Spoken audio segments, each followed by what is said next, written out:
आज से हम लोग बस एक attempt batch crash course start करेंगे। ऑब्जेक्टिव बहुत सिंपल है, क्योंकि नोटिफिकेशन अचानक आया और नोटिफिकेशन में हमने देखा कि एग्जाम 30 अगस्त से है। तो हमारी कोशिश है कि इस 30 अगस्त से हम चीज़ों को कैसे कंप्लीट करें। अब एग्जाम 71st है, एग्जाम का डेट क्लियर है और सबसे बड़ी बात है कि समय कम है, लेकिन पढ़ना हमें सब है और एकदम टारगेटेड पढ़ना है। हमारे पास बहुत फालतू समय है नहीं। तो इसीलिए ये बैच में हम लोगों ने हर चीज़ का एक शेड्यूल बनाया हुआ है। आप सबको शेड्यूल मिला होगा। हर दिन का हमने एक टारगेट डिफाइन किया है और उस टारगेट को हम पूरा करेंगे, तो आप भी यदि अपने से भी पढ़ेंगे तो रिवीजन तो करेंगे। अपने से पढ़ेंगे तो एक तो टारगेट रखेंगे, लेकिन दिक्कत होता है जब हम अपने से पढ़ते हैं तो हम बहुत सारी चीज़ें टारगेटेड वे में नहीं करते। आज कुछ, तो कल कुछ, तो परसों कुछ। लेकिन यहाँ पता है कि एंशिएंट हिस्ट्री में हमें 7 दिन में कंप्लीट कर लेना है। हमें आगे मिडिवल हिस्ट्री 6 से 7 दिन में कंप्लीट कर लेना है और उसके लिए हमें 3 घंटे डेली पढ़ना और 3 घंटे जैसे ही पढ़ेंगे उसके तुरंत बाद मेरा टेस्ट आ जाएगा। तो जो एग्जाम का डर होता है, जो हमने पढ़ाया है उसी का क्वेश्चन है आपके साथ। तो इसलिए 3 घंटा हमको सुनना भी बड़े अच्छे से पड़ेगा। नहीं सुनेंगे तो हमारा काम खत्म हो जाएगा। तो इसीलिए सबसे ज्यादा यदि आप क्वेश्चन देखेंगे तो हिस्ट्री से आते हैं 30, साइंस से आते हैं 30 और हिंदी मीडियम के बच्चों का साइंस हमेशा से ही वीक एरिया रहा है। तो हम लोग शुरुआत ही साइंस से करेंगे यहाँ, ठीक है, ताकि हम पहले 30 क्वेश्चन को पूरा कर लें।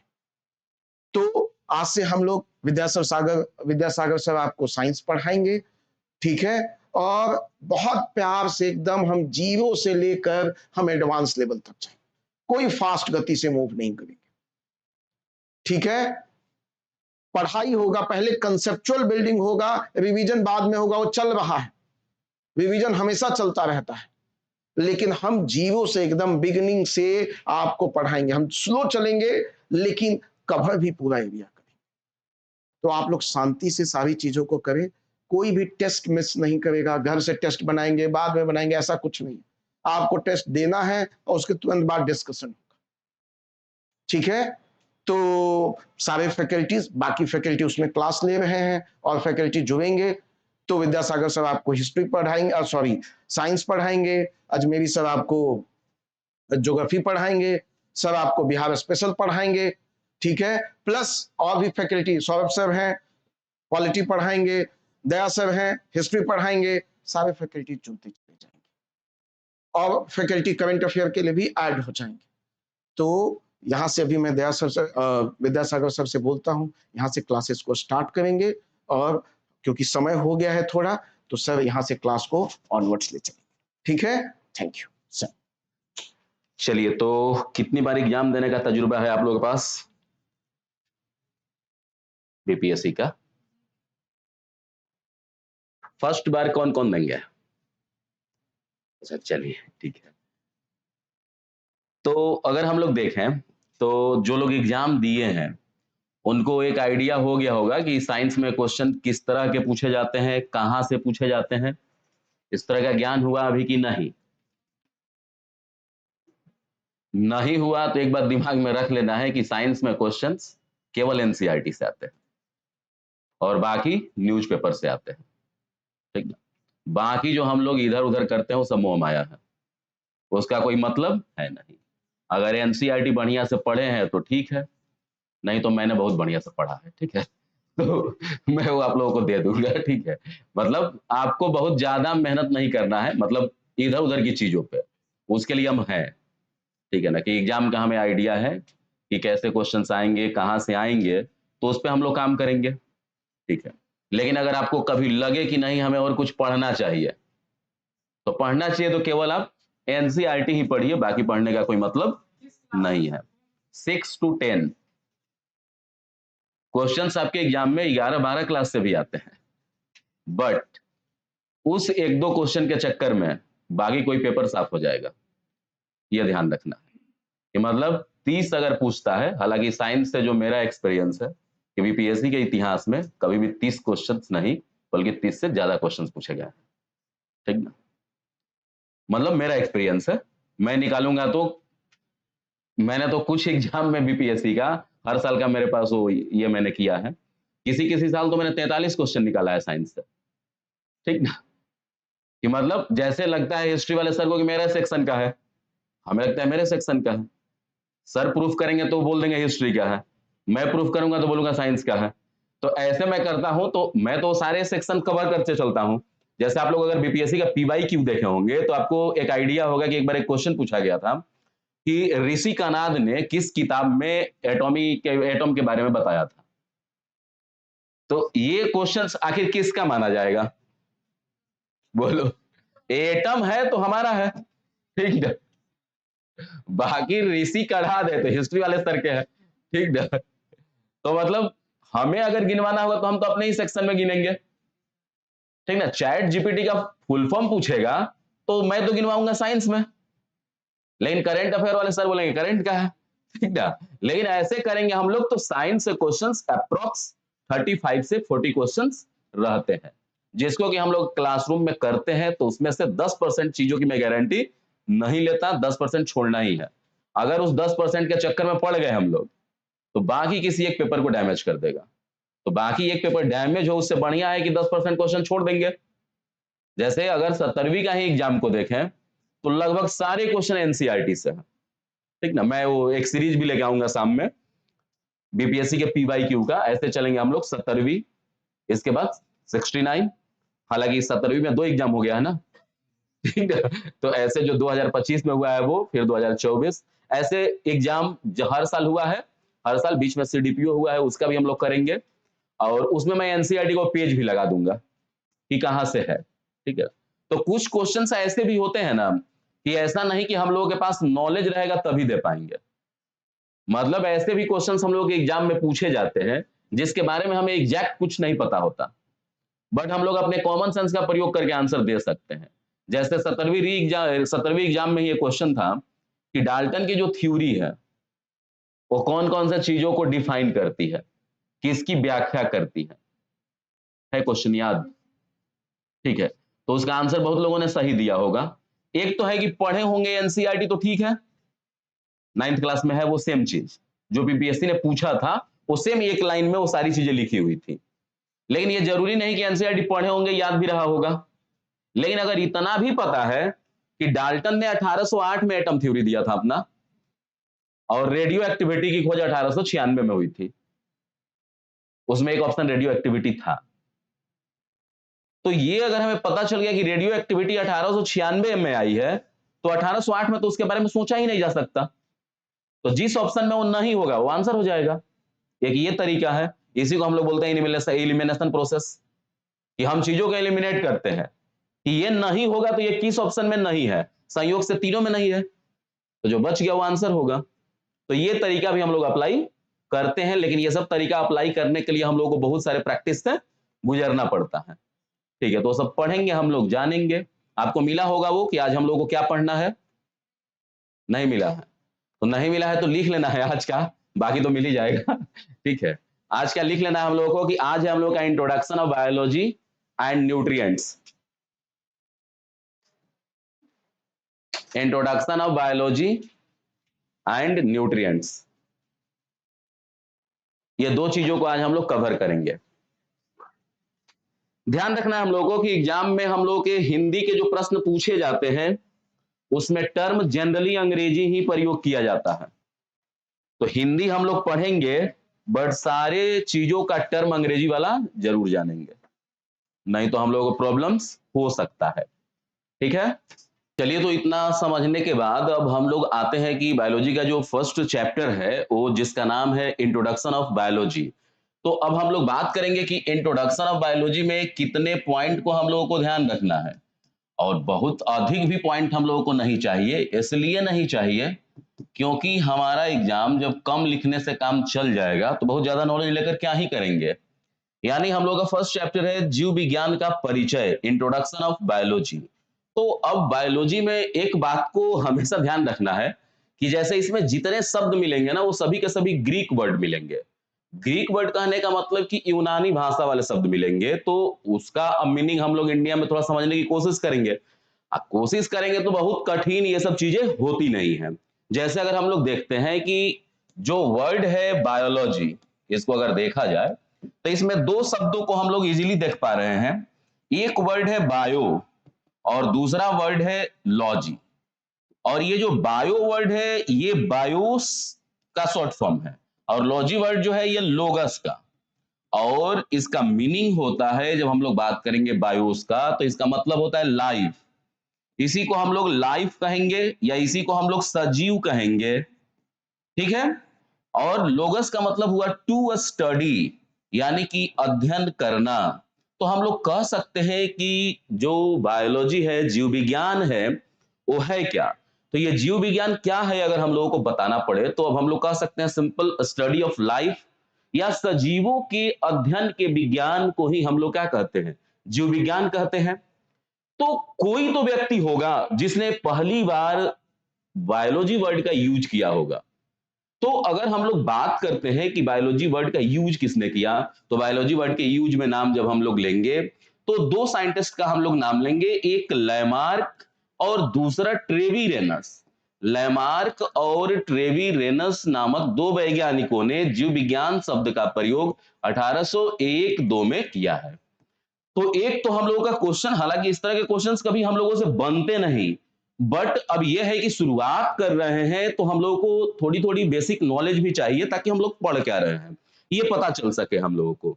तो इसलिए हम लोग अब यहाँ पे बात कर रहे हैं कि अब ये क्वेश्चन एग्जाम में कई बार पूछा भी गया है, पूछा जाते भी है कि बायोलॉजी वर्ड का यूज किसने किया। तो the word biology use at first by Lamarck and Treviranus, यानी लैमार्क और ट्रेवीरेनस नामक वैज्ञानिकों ने जीव विज्ञान शब्द का पहली बार प्रयोग किया।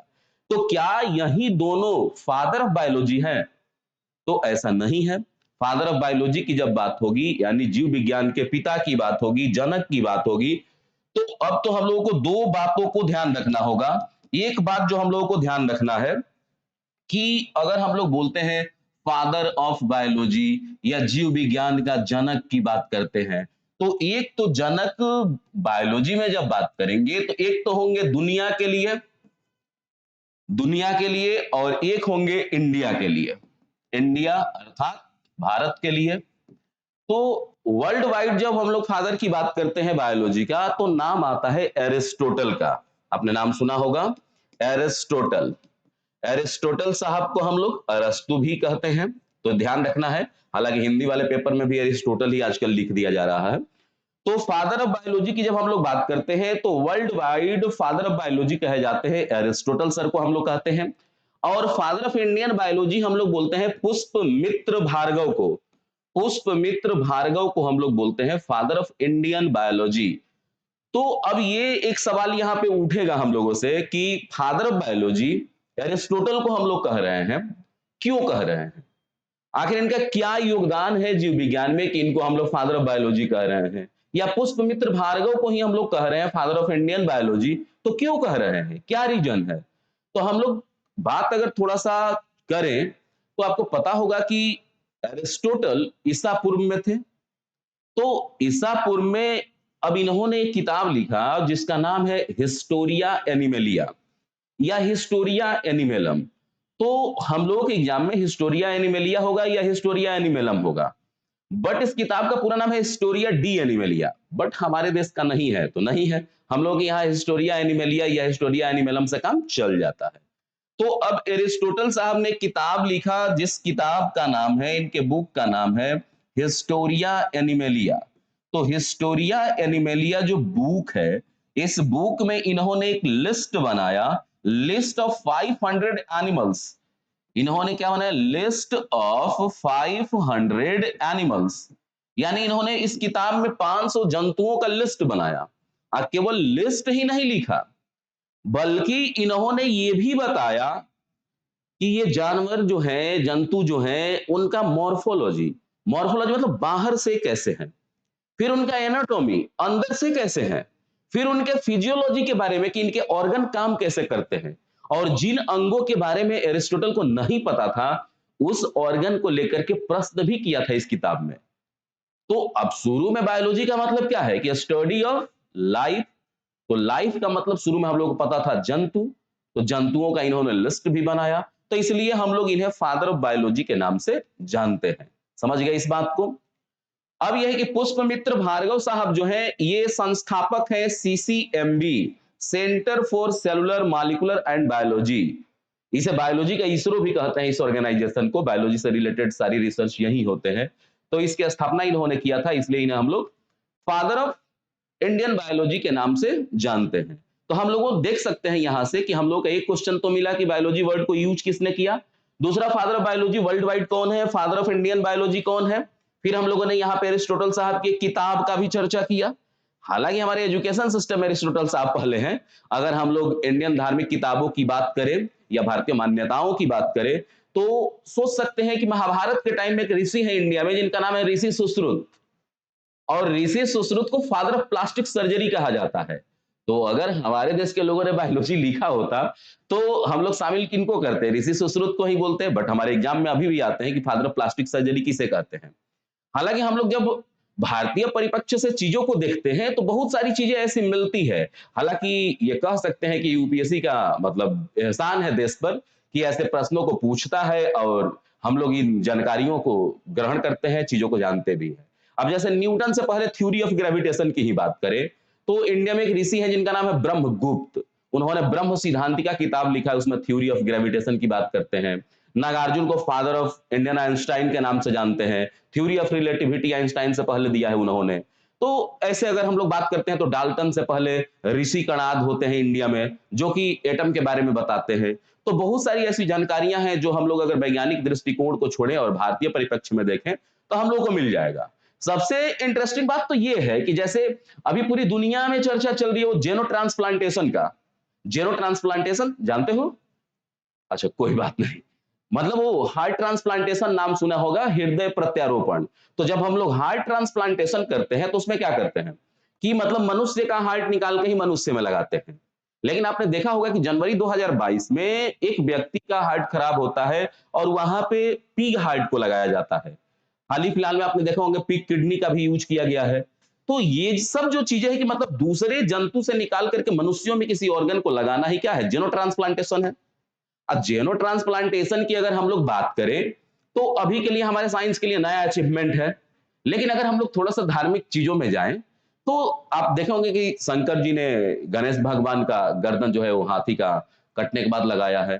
तो मतलब या फिर उन्हीं के द्वारा राजा दक्ष का भी गर्दन कटने के बाद फिर उन्होंने लगाया।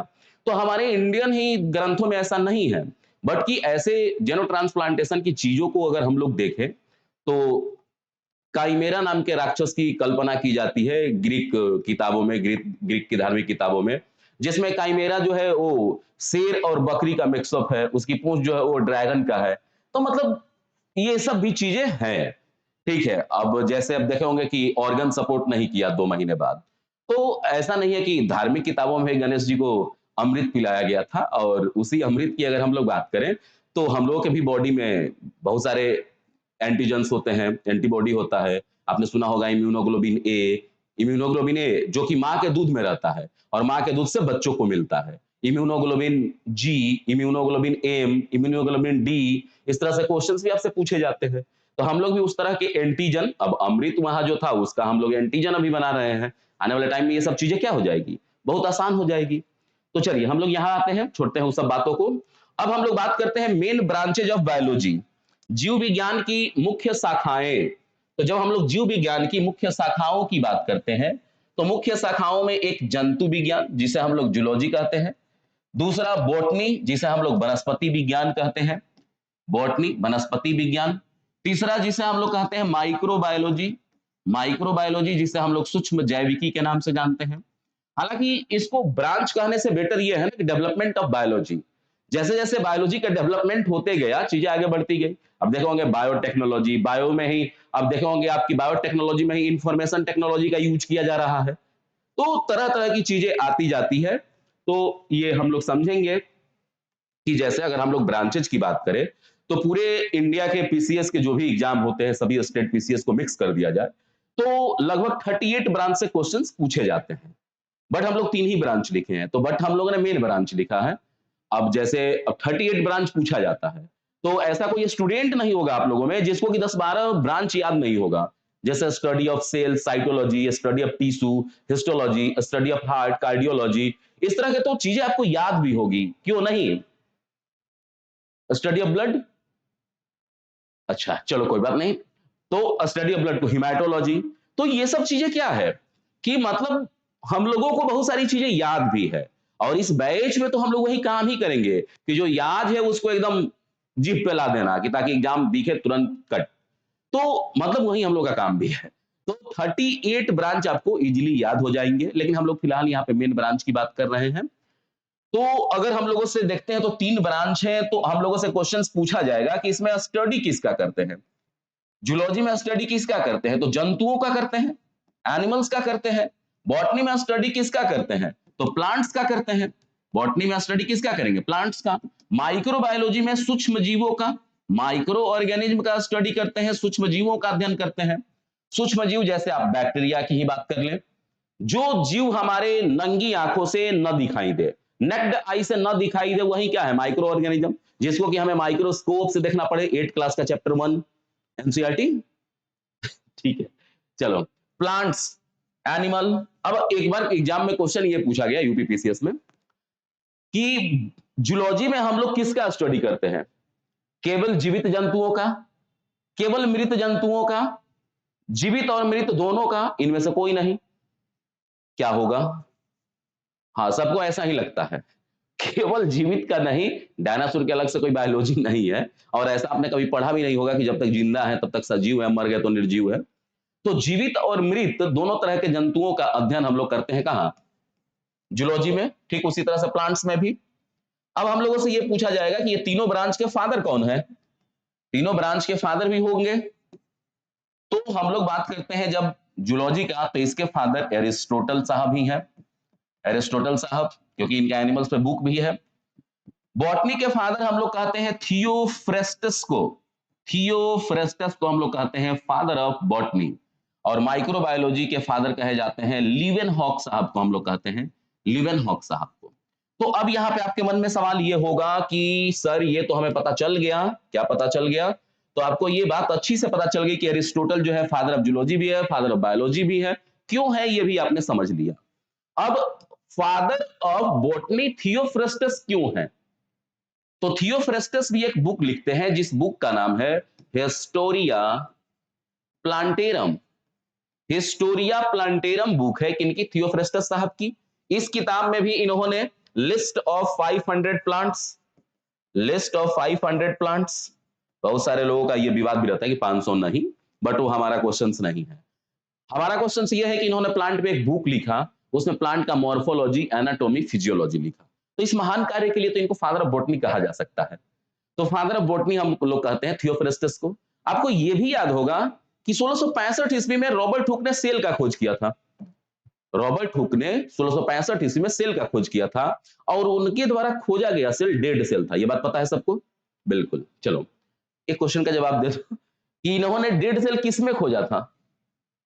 डेड सेल इन्होंने किसमें खोजा था? तो डेड सेल इन्होंने कॉर्क में देखा था। कॉर्क क्या है? कुछ नहीं, बार्क ऑफ ट्री, पेड़ का छाल है ये। किस पेड़ का छाल है?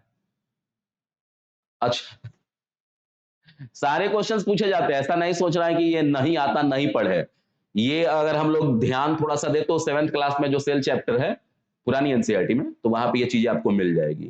ठीक है, ओक नामक वृक्ष के छाल को ही हम लोग कॉर्क कहते हैं। हालांकि कॉर्क किसी भी प्लांट के छाल को कह सकते हैं, बट रॉबर्ट हुक साहब ने जिसमें देखा था वो ओक वृक्ष का ही छाल था, जिसको कॉर्क कहा गया। ठीक है, उसी में इन्होंने पहली बार सेल को देखा, और वो डेड सेल था।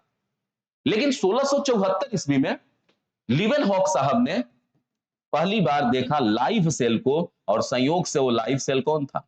बैक्टीरिया था। तो पहली बार किसी सूक्ष्म जीव का अध्ययन किया गया लीवेनहॉक साहब के द्वारा, इसलिए इनको हम लोग फादर ऑफ माइक्रोबायोलॉजी के नाम से जानते हैं। अब अगर हम लोग इंट्रोडक्शन से क्वेश्चंस की बात करेंगे कि कितने क्वेश्चंस, तो इंट्रोडक्शन से जब हम लोग क्वेश्चंस की बात करेंगे तो एक तो हो गया कि जीव विज्ञान शब्द का प्रयोग किसने किया? Father of biology, father of Indian biology. Branches 3, ठीक है। इसके अलावा 3 क्या क्या स्टडी करेंगे, 2 किताबों के नाम।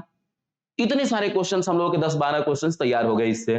फिर हम लोगों ने कॉर्क, क्या क्या नहीं बात किया। तो ये सब भी तो क्वेश्चंस ही हैं। इसके अलावा अब हम लोगों से एक क्वेश्चन ये भी बन सकता है कि इंट्रोडक्शन में इतनी बातों को हम लोगों ने समझा, तो जिस तरह से हम लोग हिस्ट्री वगैरह में पढ़ते हैं उसी तरह से अब आजकल साइंस भी कर दिया है कि इलेक्ट्रॉन का खोज, प्रोटॉन का खोज, सबको असेंडिंग ऑर्डर, क्रोनोलॉजिकल ऑर्डर में रखने के लिए इस तरह के प्रश्न पूछे जा रहे हैं। तो जिस तरह से पूछा जाता है कि महात्मा गांधी के राजनीतिक गुरु कौन थे, गोपाल कृष्ण गोखले साहब के कौन थे, सुभाष चंद्र बोस के कौन थे, ये सब चीजें आपको याद भी होगी, नहीं होगी तो खैर ठीक है। तो अब हम लोग जब बात करते हैं कि यहाँ पे हम लोगों ने एक व्यक्ति का नाम सुना जिसका नाम है थियोफ्रेस्टस। तो थियोफ्रेस्टस के जो टीचर है वो एरिस्टोटल है, एरिस्टोटल साहब है। एरिस्टोटल साहब के जो टीचर है वो प्लेटो है, और प्लेटो के जो टीचर है वो सोक्रेट्स है। सोक्रेट्स को हम लोग सुकरात इंडिया में कहते हैं, प्लेटो को कहीं कहीं आपको हिंदी में अफलातून मिल जाएगा, एरिस्टोटल अरस्तु है ही, थियोफ्रेस्टस का हम लोगों ने कुछ नाम नहीं बनाया है, थियोफ्रेस्टस थियोफ्रेस्टस है। तो इस सीरीज में अगर हम लोग नीचे आएंगे तो हम लोगों को मिलेंगे क्या, नीचे आएंगे तो स्टूडेंट, ऊपर जाएंगे तो टीचर। अब अगर ऐसा भी कुछ आता है आपके एग्जाम में तो इसके लिए भी आप तैयार रहेंगे। तो ये हम लोगों ने क्या किया कि ओवरऑल पढ़ा किसके बारे में, इंट्रोडक्शन ऑफ बायोलॉजी के बारे में। क्वेश्चंस भी हम लोगों ने अच्छे खासे देखे, एग्जाम में आते भी हैं, कई बार आए हैं। ठीक है, तो अब हम लोग बात करेंगे इस चैप्टर को फिनिश करते हुए, यानी कि इंट्रोडक्शन के बाद का जो आप देख रहे होंगे हर दिन का सिलेबस लिखा हुआ है, तो जो सेकंड नंबर पार्ट है उसमें आपको दिख रहा होगा, उसमें न्यूट्रिएंट्स, पोषक तत्व के बारे में हम लोगों को जानना है। तो अब हम लोग न्यूट्रिएंट्स की बात करेंगे। जैसे जनरली जीव विज्ञान की शुरुआत आपने किताबों में देखा होगा, सेल से शुरू होते हुए, बट अफसोस कि आपने एनसीईआरटी नहीं देखा होगा, रेफरेंस किताबों में देखा होगा। ठीक ना, रेफरेंस किताबें सेल से शुरू होती है। एनसीईआरटी क्लास 6 से बायोलॉजी शुरुआत होती है, मतलब साइंस, और एनसीईआरटी क्लास 6 का पहला चैप्टर है हमारा भोजन। ठीक ना, दूसरा चैप्टर है कंपोनेंट्स ऑफ आवर फूड, हमारे भोजन के अवयव। सेल तो मिलता है जाके 7वां क्लास में, ठीक ना, थोड़ा सा। तो क्यों नहीं हम लोग एनसीईआरटी के ही अकॉर्डिंग चलें, और चलना इसलिए भी फायदे है कि ये चैप्टर इसलिए महत्वपूर्ण है कि अगर हम लोग बात करते हैं कि 15 अगस्त 1947 को हमारा देश आजाद हुआ, इंडियन हिस्ट्री के अनुसार, कंगना रनौत के अनुसार नहीं, ये भी ध्यान रखना है, ठीक ना। तो 15 अगस्त 1947 को जब हमारा देश आजाद हुआ तो हम लोग पास खाने के लिए अनाज भी नहीं था, ये बात आप लोगों को पता होगा, ठीक है ना, पता होगा। अमेरिका से हम लोग गेहूं मंगाए, गेहूं में वो घास मिला के दे दिया, जिस घास का नाम था कांग्रेस घास, पार्टी नहीं, कांग्रेस घास। ठीक ना, पिछला साल सीडीएस में क्वेश्चन भी आ चुका है, ठीक ना, कांग्रेस घास से, ठीक ना, लेमन ग्रास से भी, ठीक ना।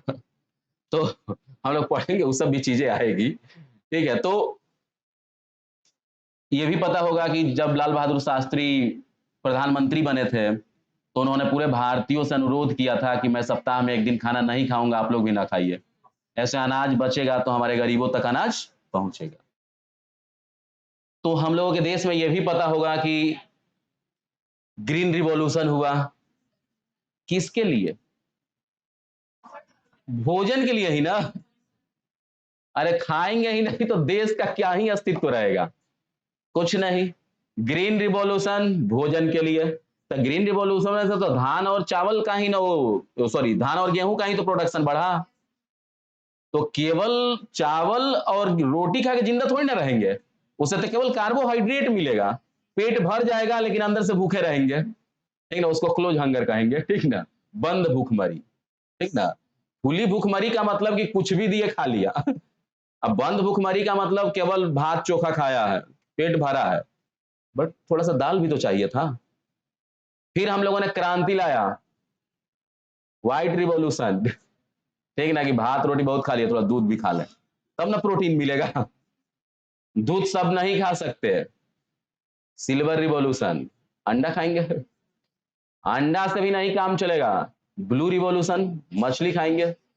येलो रिवॉल्यूशन, तेल भी तो चाहिए, ठीक ना। ब्राउन रिवॉल्यूशन, खेत में फर्टिलाइजर भी तो चाहिए। रेड रिवॉल्यूशन, मांस भी तो चाहिए, टमाटर भी तो चाहिए।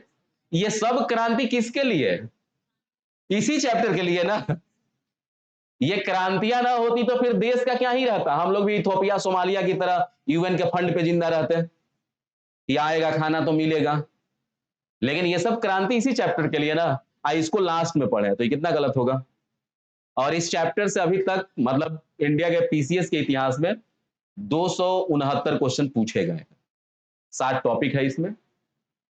संयोग से बीपीएससी में भी 39 पूछे गए हैं। तो मैंने जो 269 बताया वो 269 क्वेश्चन नहीं है, क्वेश्चन तो 50 से है, उतना बार पूछा गया घुमा के, ठीक ना। तो हम लोगों में भी 39 बार पूछा गया।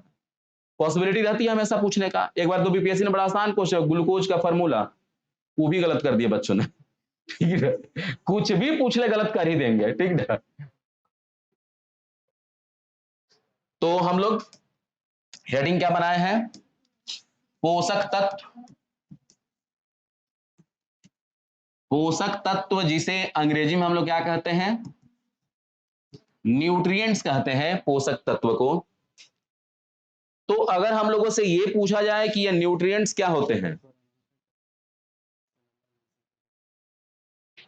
अच्छा ठीक है, अच्छा वो पेपर पे आप लोग नाम लिख रहे हैं ना, जो मिला है पेपर, तो उस पे नाम और नंबर भी लिख देना ताकि ग्रुप में ऐड हो जाएंगे आप आसानी से, ठीक ना। तो न्यूट्रिएंट्स पोषक तत्व, तो अगर हम लोगों से पूछा जाए कि न्यूट्रिएंट्स क्या है, पोषक तत्व क्या है, तो हमारे पास क्या जवाब होंगे पिछले पढ़ाई के आधार पर। हाँ, कुछ भी बोलना है, गलत बोलोगे इस बात से खुश रहना, क्योंकि गलत बोलोगे तो ज्यादा दिन तक हमारा दिया हुआ डेफिनेशन याद रहेगा, सही बोलोगे तो बहुत जल्दी भूल जाओगे, क्योंकि लोगों को अपना तारीफ याद नहीं रहता, लेकिन गाली याद रहता है, बेइज्जती याद रहता है, ठीक ना।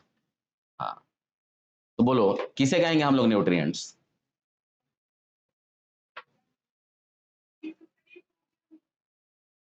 जिससे शरीर को ऊर्जा मिले, पोषण मिले, ये तो शॉर्टकट में आंसर हो गया, ठीक ना।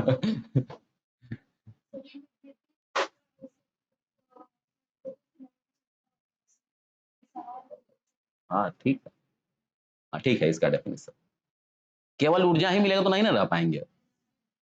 बॉडी को एनर्जी चाहिए, बॉडी का ग्रोथ चाहिए, हमारे डैमेज टिश्यू का रिपेयर होना चाहिए, तब ना, नहीं तो पैदा हुए 2 किलो 600 ग्राम, मतलब नॉर्मल यही वेट रहता है बच्चों का, ठीक ना।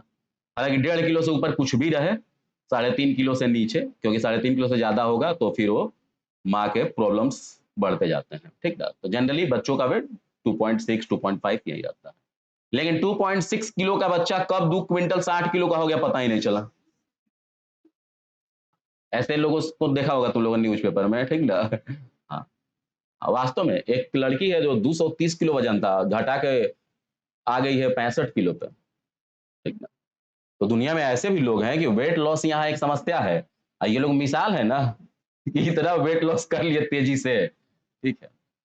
तो कहने का मतलब ये है कि हम लोग न्यूट्रिएंट्स उसे ही कहेंगे जो हमारे बॉडी को एनर्जी प्रोवाइड करे, जो हमारे बॉडी का ग्रोथ प्रोवाइड करे, और जो हमारे डैमेज टिश्यू का रिपेयर करे। डैमेज टिश्यू का रिपेयर का मतलब ये हुआ कि हमारे बॉडी तो बनी है सेल से, सेल मिलकर बनाते हैं टिश्यू, और ये टिश्यू सेल मरते रहते हैं, लेकिन नए सेल तो आने चाहिए ना। नए सेल नहीं आएंगे तो हमारे बॉडी का अस्तित्व ही खत्म हो जाएगा। तो हमारे डैमेज सेल का जो रिपेयर भी करे, तो ऐसे मटेरियल को हम लोग कहते हैं न्यूट्रिएंट्स। इसी को हम लोग क्या कहते हैं, न्यूट्रिएंट। क्योंकि इस पृथ्वी पे किसी भी जीव को अगर जिंदा रहना है तो उसको ये सारी चीजों की रिक्वायरमेंट होगी, यानी जितने लिविंग थिंग्स हैं उस सभी को न्यूट्रिएंट्स की जरूरत है।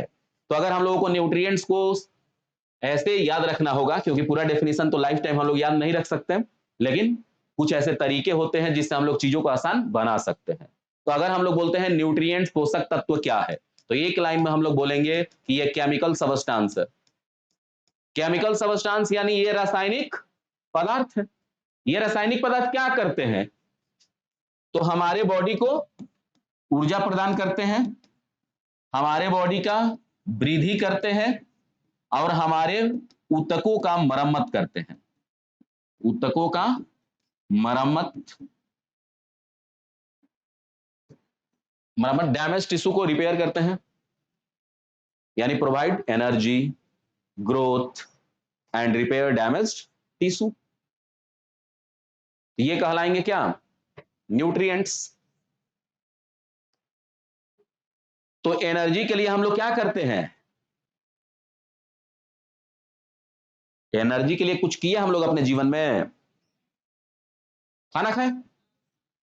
कुछ नहीं है तो क्या करते हैं? खा ही लेते हैं, ठीक ना। जब कोई काम ना हो तो क्या करते हैं हम लोग? सोचते हैं काम है खाना, उसको भी खत्म कर लेते हैं, ठीक ना।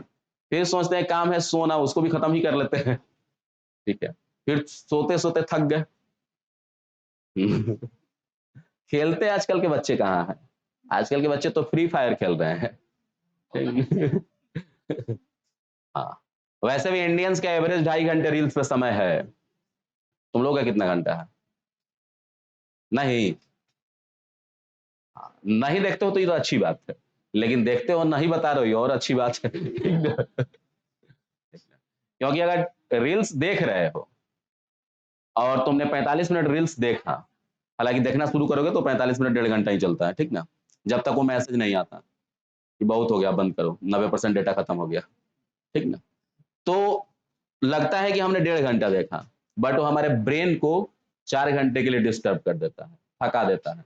फिर हम लोग जो चीजों को पढ़ते हैं वो हमारे ब्रेन में नहीं जाती, ठीक है। इसलिए मोबाइल का जितना कम उपयोग करें। जितने अभी आ रहे हैं ये 10th टप्पर वाले बच्चे बोल रहे हैं कि हमने 6 महीने मोबाइल नहीं देखा। बोलो तो, यानी मोबाइल से इतना ही हार्मफुल हो गया है। लेकिन मोबाइल जब आया था तो हम लोग को लगा कि ज्ञान हमारे हाथ में होगा, ठीक ना, लेकिन वही हो गया दीपक तले अंधेरा। ये ज्ञान तो हाथ में रहेगा लेकिन दिमाग में नहीं रहेगा, ठीक ना। जिसके कारण आज के डेट में देखो कि लोगों के अपने मोबाइल नंबर नहीं याद है, घर वालों के नहीं याद है। अब तुम ही फील करो कि आज से 10 साल पहले अपने पूरे रिलेटिव्स का नंबर याद रखे थे। तो ब्रेन तो कहीं ना कहीं हम लोगों का ये हो चुका है। और एक और भी हुआ जो रिसर्च में आया है कि हम लोग वो 30 सेकंड का कंटेंट देखते देखते हमारा ब्रेन 30 सेकंड के लिए एबल हो गया है। और ऐसे ब्रेन को पॉपकॉर्न ब्रेन कहा गया है, ठीक ना। पॉपकॉर्न ब्रेन तुरंत फट जा रहा है, ठीक ना, ज्यादा लोडे नहीं ले रहा है, एक पेज नहीं होगा, ठीक ना। इसलिए देख रहे हो कि ऑनलाइन वाले टीचर का बड़ा स्कोप है यूट्यूब पे, ठीक ना, बच्चों को भी लगता है 1 घंटे में 5,000 सवाल, ठीक ना। क्योंकि उतना ही हम लोग आदी ही हो चुके हैं, चलो एक क्वेश्चन 30 सेकंड खत्म। चलो तो हम लोग आगे बढ़ते हैं इसमें। तो यानी जो हम लोगों ने डिफाइन किया कि जो न्यूट्रिएंट्स है, पोषक तत्व हैं, ये हमारे शरीर को ऊर्जा देते हैं, हमारे टिश्यू जो डैमेज हो गए हैं उनका रिपेयर करते हैं, और हमारे बॉडी के ग्रोथ के लिए भी रिस्पॉन्सिबल होते हैं। तो इसके लिए हम लोग खाते हैं खाना। इसके लिए हम लोग क्या खाते हैं? खाना खाते हैं। तो ये जो न्यूट्रिएंट्स हैं, पोषक तत्व हैं, तो हम लोग खाना में खाते क्या हैं? तो खाना में हम लोग खाते हैं रोटी, चावल, दाल, भात, और कुछ बोलो, सब्जी भी, और सलाद, और दही, दूध, अचार, रोटी, कौन खाना है? ठीक है, चलो ठीक है। दही अगर खा रहे हैं तो समझ लो कि वो प्रोबायोटिक फूड है। अभी प्रोबायोटिक फूड का बड़ा दुनिया में चल रहा है ये, ठीक ना, प्रोबायोटिक गोलियां आ गई है, ठीक ना, लैक्टोबैसिलस बैक्टीरिया की गोली, ठीक ना, कि दूध नहीं खाएंगे तो गोली खाएंगे, ठीक ना, कुछ तो खाना ही होगा। अभी देखो प्रोबायोटिक, एंटीऑक्सीडेंट, एंटीऑक्सीडेंट का तो और रेट हाई है, ठीक ना, ठीक ना, सबको लग रहा है कि बूढ़े हो रहे हैं, ठीक ना। एंटीऑक्सीडेंट दावा करता है कि आपके बॉडी से फ्री रेडिकल्स को बाहर निकालेंगे। ये दावा हालांकि फेयर एंड लवली भी करता है, ठीक ना। तो बॉडी अब फ्री रेडिकल्स है क्या ही नहीं पता इंडियंस को, चले जा रहा है, ठीक ना। जंक फूड एकदम हम लोगों के लिए जहर है, ठीक है, बट गुटखा पे तो लिखा हुआ है कि इससे कैंसर होता है, उस सब पे भी लिख देता। खाने वाले खाते ही अलग बात है, बट लिख देता तो ठीक रहता कि कम से कम अपने बच्चों को तो लोग नहीं खिलाते हैं। भले बाप गुटखा खा रहा है, सिगरेट पी रहा है, दारू पी रहा है, लेकिन नहीं चाहता कि उसका बेटा इस हरकत में आए।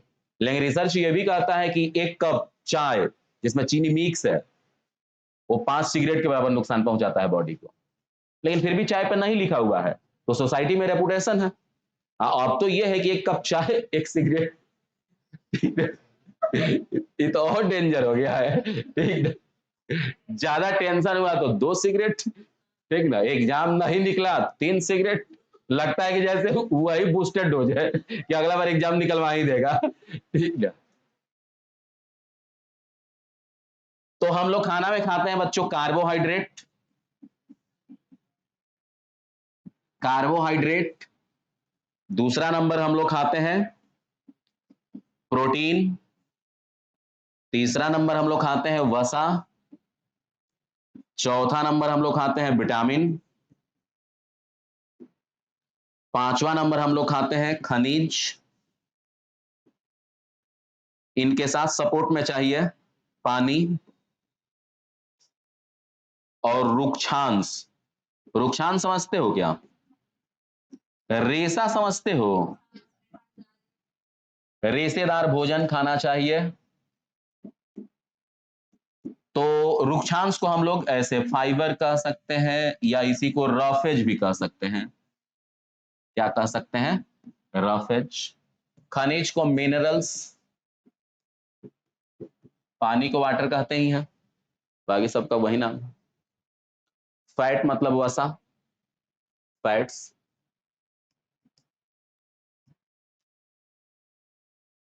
यही तो है हमारे न्यूट्रिएंट्स, यही है पोषक तत्व। तो ये सब हम लोगों के खाना में रहता है क्या? सोच कर एक बार देखो। नहीं रहता। ठीक ना, शादी विवाह में गया, पता चला कि चिकन भी बना है, प्लेट लेके सीधा वहीं चला गया, कोई भात से मतलब नहीं है, सलाद तक नहीं लोग खाते कि 2 पीस घट जाएगा। ठीक ना, तो उस दिन केवल प्रोटीन ले लिए। तो कार्बोहाइड्रेट अगर हम लोग बोल रहे हैं कि हम लोग खा रहे हैं, अच्छा इससे दिक्कत हो रहा है लिखने में किसी को भी, तो हटा दिया जाएगा क्योंकि हमें उसका कोई काम नहीं है। ठीक ना, तो कार्बोहाइड्रेट में क्या हो गया? रोटी हो गया, चावल हो गया। आजकल लोग थोड़ा कुछ ज्यादा ही स्टैंडर्ड हो गए हैं कि गेहूं का रोटी नहीं खाएंगे, मकई का खाएंगे। तो मकई में भी उतना ही कार्बोहाइड्रेट है। ठीक ना, जो डायबिटीज के डॉक्टर होते हैं वो हर अनाज में कार्बोहाइड्रेट है ना। ठीक ना, लेकिन किस में कम है ये पता लगाना होगा। तो गेहूं हो गया, चावल हो गया, मकई हो गया, तीनों में एक ही अमाउंट में है, 2-3% का अंतर है। हाँ, ठीक ना। तो अब तो नया रिसर्च ये भी आ रहा है कि डायबिटीज के पेशेंट चावल का आटा बनाकर उसका रोटी खाएं, ज्यादा फायदा करेगा। बीच में चल रहा था कि चावल खाना ही नहीं है। तो रिसर्च आते रहेंगे, बदलते रहेंगे, लेकिन इस सब में एक चीज काम करता है कि नेचर ने जिस एरिया में जो प्लांट दिया है उसको खाने से वहां के लोगों को कोई दिक्कत नहीं है। भले बाकी दुनिया के लोगों को दिक्कत है, जैसे अमेरिका बोलता है कि सरसों तेल से कैंसर होता है, लेकिन कैंसर के पेशेंट तो तुम्हारे यहां ज्यादा है, सरसों तेल खाने वाले एरिया में तो नहीं है। तो हमारी बॉडी वैसी बनी हुई है कि हमारी बॉडी उसको डाइजेस्ट करती है, उसकी नहीं करती होगी, लेकिन वो तो दावा करता है कि उसका ऑलिव ऑयल सभी तेलों में सर्वोत्तम है, लेकिन हमारे बॉडी के लिए है कि नहीं कौन बताएगा? इसका तो कहीं रिसर्च नहीं होने वाला है। ठीक ना, जैसे इंडिया से वो अभी गया था क्या, आम लौटा दिया। हाँ, इसके पहले वो लौटा दिया था झींगा मछली, इसके पहले चाय लौटा दिया। ठीक है, ये सब न्यूज में पढ़ते रहे होंगे। झींगा मछली लौटाया था बहुत साल पहले, ये बोल के कि आपने जिस जाल का प्रयोग किया था वो जाल इको फ्रेंडली नहीं था, उसमें झींगा के बहुत सारे बच्चे मर गए थे। बोला कि हम लोग मांस खाते हैं लेकिन उतना अनइथिकल नहीं है कि उसके बच्चों को मार दे। अब सोचो ये भी हो सकता है रीजन। ठीक ना, तो मतलब दुनिया के देश थोड़ी ना डिसाइड करेंगे कि हमें क्या खाना है नहीं खाना है, हम कैसे प्रोडक्शन करेंगे, भाई तुम्हें लेना है लो, नहीं लेना है मत लो। ठीक है, तो अब यह है कि हम लोग कार्बोहाइड्रेट में कोई भी मीठा खाना खा रहे हैं तो कार्बोहाइड्रेट है। ठीक है, प्रोटीन की हम लोग जब बात कर रहे हैं तो इसमें हम लोग के दाल हो गए, पनीर हो गए, सोयाबीन हो गए। लेकिन अब मान लो कि दाल में प्रोटीन है, यह हम लोगों ने मान लिया, तो हर दाल में थोड़ी ना प्रोटीन उतना ही है। जैसे बिहार में एकदम बहुत शौक से लोगों को खिलाया जाता है गेस्ट को रहर का दाल, जिसमें प्रोटीन 12% केवल है, 12% केवल। और वहीं मूंग के दाल में है 23%, उड़द के दाल में 26%। इसको हम लोग खाते ही नहीं, इसका महीना में एक बार दही बड़ा बनाते हैं केवल। बोलो, जबकि ये भी होना चाहिए ना दाल में। तो हम लोग क्या है कि मतलब जाने अनजाने में कुछ अच्छा भी खा ले रहे हैं, कुछ बुरा भी। पनीर हो गया, मशरूम हो गया, सोयाबीन हो गया। अब सोयाबीन पुरुषों के हेल्थ के लिए अच्छा नहीं है, टेस्टोस्टेरोन हार्मोन को कम कर देता है। लेकिन मान लो कि ठीक है, नहीं कुछ है तो जिंदा तो रहेंगे, भले हार्मोन अनबैलेंस रहे, ठीक है। लेकिन मान लो कि अगर सोयाबीन से हम लोग कहते हैं कि टेस्टोस्टेरोन कम होगा, ये जंक फूड तो पूरा हार्मोन डैमेज कर रहा है। पैकेट बंद कुछ भी खा रहे हैं तो उसमें तो केवल वो प्रिजर्वेटिव मिक्स किए गए हैं, और ये प्रिजर्वेटिव हमारे पूरे हार्मोन को अनबैलेंस करते हैं। शहरों के हर मोहल्ले में आईवीएफ ऐसा ही थोड़ी ना दिख रहा है, तो सबके हार्मोन अनबैलेंस है। और शहरों का जो खाना है जंक फूड, जंक फूड में अभी तो यूएस का एक डॉक्टर रिसर्च किया, 80 दिन तक ब्रेड में फंगस ही नहीं लगा। बर्गर के ब्रेड में, ब्रेड का ये नेचर ही नहीं है ना। ग्लास का नेचर है कि गिरे तो टूट जाए, ना टूटे तो ग्लास डाउटफुल है ना, ना टूटे तो खुश नहीं होना है। कंपनी ने हमें ग्लास नहीं दिया, कुछ और दे दिया होगा, ठीक ना। बर्गर या कोई भी ब्रेड खरीद के लाए मार्केट से, 3-4 दिन में अगर उसमें फंगस नहीं लगे तो फिर वो ब्रेड नहीं है ना, फिर तो केमिकल्स हैं, ठीक ना। तो यानी इतने प्रिजर्वेटिव मिक्स किए गए हैं। अब इतना प्रिजर्वेटिव रहेगा तो हमारे बॉडी को तो डैमेज करेगा ही करेगा। तो प्रोटीन में हम लोगों ने समझा दाल है, पनीर है, सोयाबीन है, मशरूम है, क्लोरेला नाम सुने हैं, स्पाइरुलिना, ठीक है, ये सब आजकल ट्रेंड में है, ठीक ना। हाँ, उसकी गोलियां भी मिलती है बाजारों में, लोग खा रहे हैं। फैट्स के लिए तेल हो गया, घी हो गया, डालडा हो गया, जानवरों की चर्बी हो गई, ठीक ना, या फ्रूट्स। एक फ्रूट्स है एवोकाडो, नाम सुने हैं। हाँ, अच्छा फैट रहता है उसमें, ठीक ना। छोटी मछलियों में भी अच्छा फैट रहता है। मतलब ये नहीं कि फ्रूट्स के चक्कर में 200 में एक फ्रूट्स खरीद रहे हैं, यहाँ 200 में 2 किलो मछली मिल जाएगी, छोटी वाली।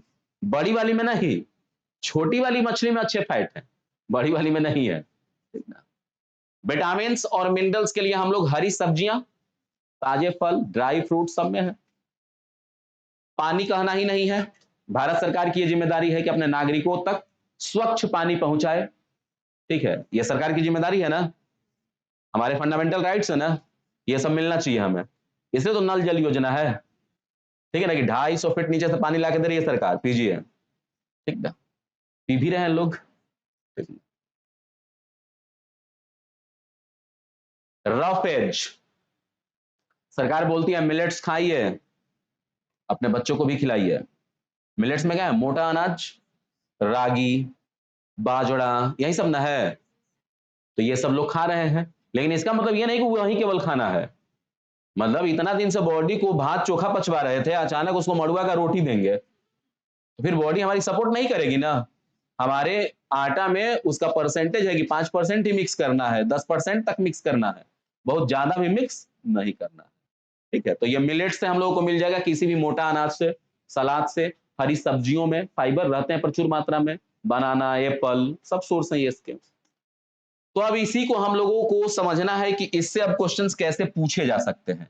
हालांकि बारी बारी से हम इन सभी चीजों को पढ़ेंगे, बट यहां से भी कुछ क्वेश्चन बनेंगे कि इसमें से जो 7 हम लोगों ने लिखा है, तो ये 2 तो सपोर्ट में रहते हैं, तो इनसे कोई काम नहीं हम लोगों का। 5 से इसमें से कौन ऊर्जा देने वाले हैं, ऊर्जा देने वाले पोषक तत्व कौन कौन से हैं। कार्बोहाइड्रेट और फैट्स। प्रोटीन से हमारी बॉडी एनर्जी नहीं लेती, लेने का नौबत आएगा तो लेगा, बट वो नौबत आने से पहले हम लोग कमजोर हो जाएंगे, कुपोषण के शिकार हो जाएंगे, ठीक ना। हम लोग भी माँ वो दिखने लगेंगे सोमालिया के बच्चों जैसे, ठीक ना। सोमालिया के बच्चों का फोटो देखा होगा एनसीईआरटी में, ठीक ना, नहीं देखे। प्रोटीन जो है ना हमारे डैमेज टिश्यू का रिपेयर करता है, मसल्स बनाता है। लेकिन प्रोटीन केवल बदनाम है मसल्स के लिए, हमारे बॉडी में एंजाइम्स, हॉर्मोन्स, सब तो प्रोटीन है ना। ये सब बनाता है कौन, प्रोटीन। तो इसलिए इसको बोलते हैं बॉडी बिल्डर, इसे हम लोग बोलते हैं शरीर निर्माता। शरीर निर्माता इसे बोलते हैं, बॉडी बिल्डर के नाम से जानते हैं। शरीर निर्माता कहते हैं किसको, प्रोटीन को। 40 ग्राम हम लोगों को हर दिन चाहिए प्रोटीन। तो 40 ग्राम प्रोटीन खाने के लिए हम लोगों को अरहर का दाल 300-350 ग्राम खाना होगा। दाल यहाँ 350 ग्राम में 35 को लोग खिला देंगे, ठीक ना। हाँ, जो कल्चर है यहाँ पे देखते नहीं, वो दाल एकदम पानी वाला, भात पे डाला तो नीचे से बाईपास ले लिया दाल, जाके भुंजिया के पास पहुंचल है। तो उस दाल को खाने से कोई फायदा भी हम लोगों को नहीं है, ठीक ना, वो तो पानी ही है एक तरह से। 6 क्लास के एनसीईआरटी में देखना है, वो 11 साल के बच्चे का भोजन लिखा गया है, उसको देखोगे तो लगेगा कि घर वाले तो एकदम दुश्मन निकले, ठीक ना, अभी तक नहीं खिलाए, ठीक ना। उसमें लिखा हुआ है 1 कटोरी दाल, 2 पीस मछली, 1 अंडा, ठीक ना। तो पता चलता है कि जिस दिन अंडा उस दिन अंडे भात, ठीक ना, दाल भी नहीं देते घर वाले, ठीक ना। तो हम लोग प्रॉपर डाइट नहीं लेते, ठीक ना। कंपेरिजन करते हैं कि जापानियों के साथ हम लोग 90 साल तक जिंदा रहे, ठीक है। तो प्रॉपर डाइट जब तक नहीं मिलेगा ये पॉसिबल। विटामिन और मिनरल्स का काम क्या है? रेगुलेट मेटाबॉलिक प्रोसेस, ये उपापचयी प्रक्रियाओं को नियंत्रित करते हैं। उपापचयी प्रक्रिया को नियंत्रित करते हैं, नियंत्रित करते हैं, रेगुलेट मेटाबॉलिक प्रोसेस।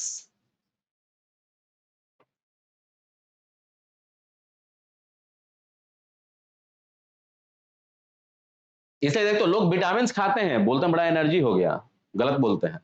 विटामिन में एनर्जी नहीं है।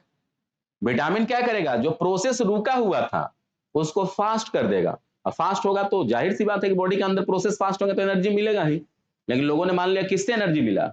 विटामिन से। नहीं, विटामिन से एनर्जी नहीं मिला, ठीक है। या वो इलेक्ट्रॉल पी लेते हैं लोग, बोलते हैं बड़ा अच्छा महसूस हो रहा है। वो क्या करता है? हमारे बॉडी के मिनरल्स को बैलेंस करता है, क्योंकि मिनरल्स के भी तो कारण हमारे बॉडी के प्रोसेस रुके हुए होंगे। लेकिन ग्लूकोज पी लेंगे तो ये कह सकते हैं कि हाँ एनर्जी मिल गया, क्योंकि उसका और कोई काम नहीं है, केवल एनर्जी, ठीक है। ज्यादा पिएंगे तो डायबिटीज भी कर सकता है वो, लेकिन उसका ये काम हो सकता है। फिर भी देखते हो ग्लूकोज का प्रचार देता है कि सूरज पूरा ग्लूकोज सोख लिया, बच्चा स्कूल से आ रहा था रास्ते में, ठीक ना। लेकिन सूरज का काम है पौधों को ग्लूकोज बनवाना, सोखना थोड़ी ना काम है उसका, ठीक ना। लेकिन कंपनी वाले इतना इमोशनल वो ऐड दिखाते हैं कि सभी माँ को लगता है कि नहीं देंगे तब क्या ही होगा, ठीक ना। लिख लिए? अब देखो, तुम लोग भी ऐसे ही एरो खींच लिए हो, नहीं ना? चलो इतना अच्छा काम किए।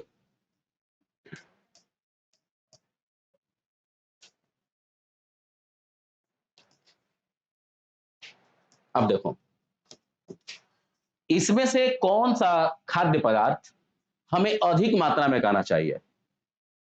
अधिक मात्रा को हम लोग मैक्रो बोलते हैं। क्या बोलते हैं? मैक्रो।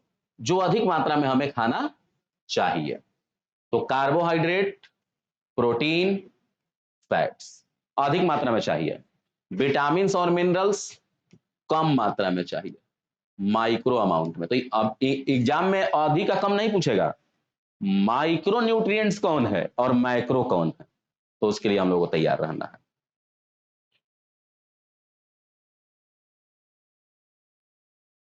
लिख लिए?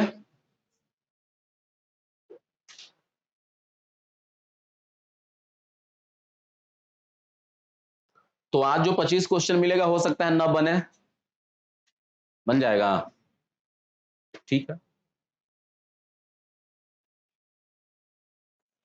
क्योंकि आज हम लोग अपने पूरे टारगेट को अचीव नहीं कर पाएंगे, क्योंकि लाइट के कारण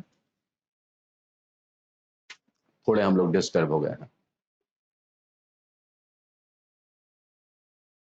लिख लिया? चलिए अब हम लोग बात करते हैं बारी बारी से। तो इन कार्बोहाइड्रेट प्रोटीन को पढ़ने से पहले बीच में एक छोटा सा टॉपिक है जिससे अक्सर बीपीएससी क्वेश्चन पूछते रहता है, तो उस टॉपिक को भी कवर कर लेंगे, इसी का पार्ट है वो। हेडिंग देंगे, पोषण के आधार पर, पोषण के आधार पर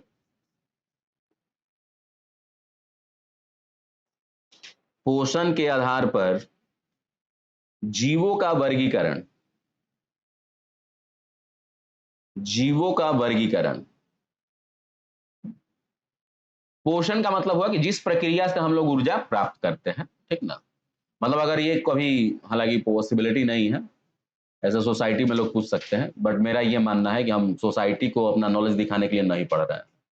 एग्जाम के बोर्ड को दिखाएंगे, अच्छा लगेगा तो सिलेक्शन, नहीं लगा तो रिजेक्शन, ठीक ना। हाँ। बाकी सोसाइटी के लिए पढ़ेंगे तो उनका जवाब हम लोग नहीं दे पाएंगे, ठीक ना। बट सोसाइटी जो है हम लोग के नॉलेज को डिफाइन करती है जीएस से ही, ठीक ना। कोई हम लोगों से मैथ नहीं पूछता, ठीक ना, पूछेगा कुछ अल्टर टाइप का जीएस, बता दिए तो बोलेगा ठीक है, ठीक ना। उसी से वो जस्टिफाई कर लेगा कि बीपीएससी की तैयारी करना है कि नहीं। अगर उसके अनुसार बता दिया कि अलाउद्दीन खिलजी का बाप कौन था, बोलेगा बहुत अच्छा। नहीं बता पाए तो बोलेगा मेहनत की जरूरत है, ठीक ना। लेकिन एक क्वेश्चन से हम लोग थोड़ी ना जस्टिफाई करवाएंगे किसी से। अब भाई तुम हो ही कौन जिससे हम जस्टिफाई लें, तुमसे सर्टिफिकेट लें, ठीक ना।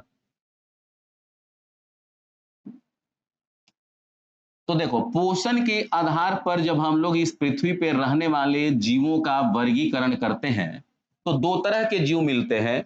एक जिसे हम लोग कहते हैं स्वपोषी, स्वपोषी जिसे हम लोग ऑटोट्रॉपिक बोलते हैं, और दूसरा हेटेरोट्रॉपिक,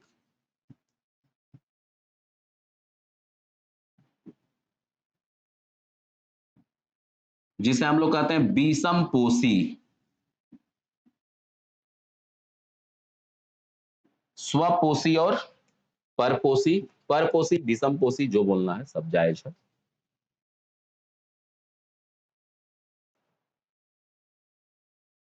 ऑटोट्रॉप्स और हेटेरोट्रॉप्स। स्वपोषी कहना होगा तो किसे कहेंगे? जो अपना भोजन स्वयं बनाता हो। तो आप लोगों में से कितने लोग अपना भोजन स्वयं बनाते हैं?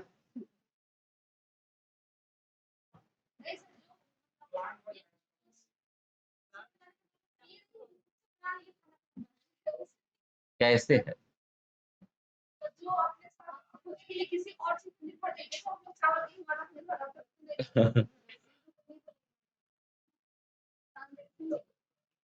सब नहीं सांदा, चार पांच हाथ भी उठैले था।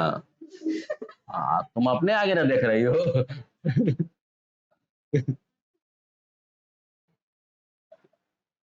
जिसे हम लोग भोजन बनाना कहते हैं ना, वो गलत वर्ड है।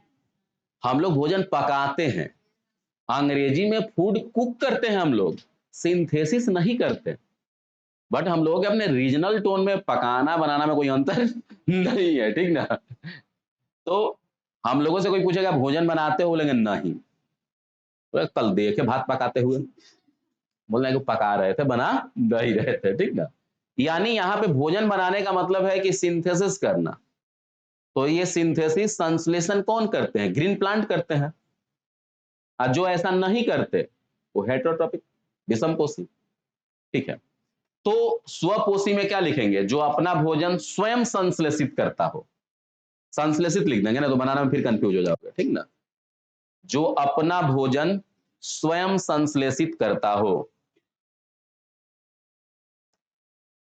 जो अपना भोजन स्वयं संश्लेषित करता हो, क्या कहलाता है? स्वपोषी कहलाता है। स्वपोषी कहलाता है, ठीक है। एग्जाम्पल, ग्रीन प्लांट्स, सभी हरे पौधे, सभी हरे पौधे।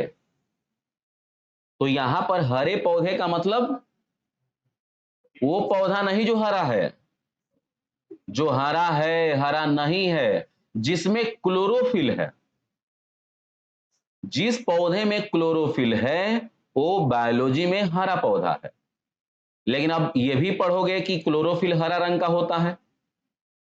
लेकिन क्लोरोफिल हरा रंग का है उसमें, बट उसमें और भी तो पिगमेंट हो सकते हैं ना। जैसे हम लोगों ने कहा कि मिर्च जो है वो टेस्ट में तीखा है, हम लोगों ने बोला। लेकिन अगर 1 किलो चीनी में 100 ग्राम मिर्च को पीस के मिला दें, कैसा टेस्ट आएगा? मीठा ही ना लगेगा, पता ही नहीं चलेगा मिर्च में मिक्स है। तो इसका मतलब ये थोड़ी ना होगा उसमें मिर्च नहीं मिलाए हैं। तो मतलब उस पौधे में क्लोरोफिल के अलावा, मान लो कि अगर रेड कलर का पत्ता है तो उसमें एंथोसाइनिन ज्यादा है, येलो कलर का है तो जैंथोफिल ज्यादा है, लेकिन क्लोरोफिल नहीं है, ये आंसर नहीं है।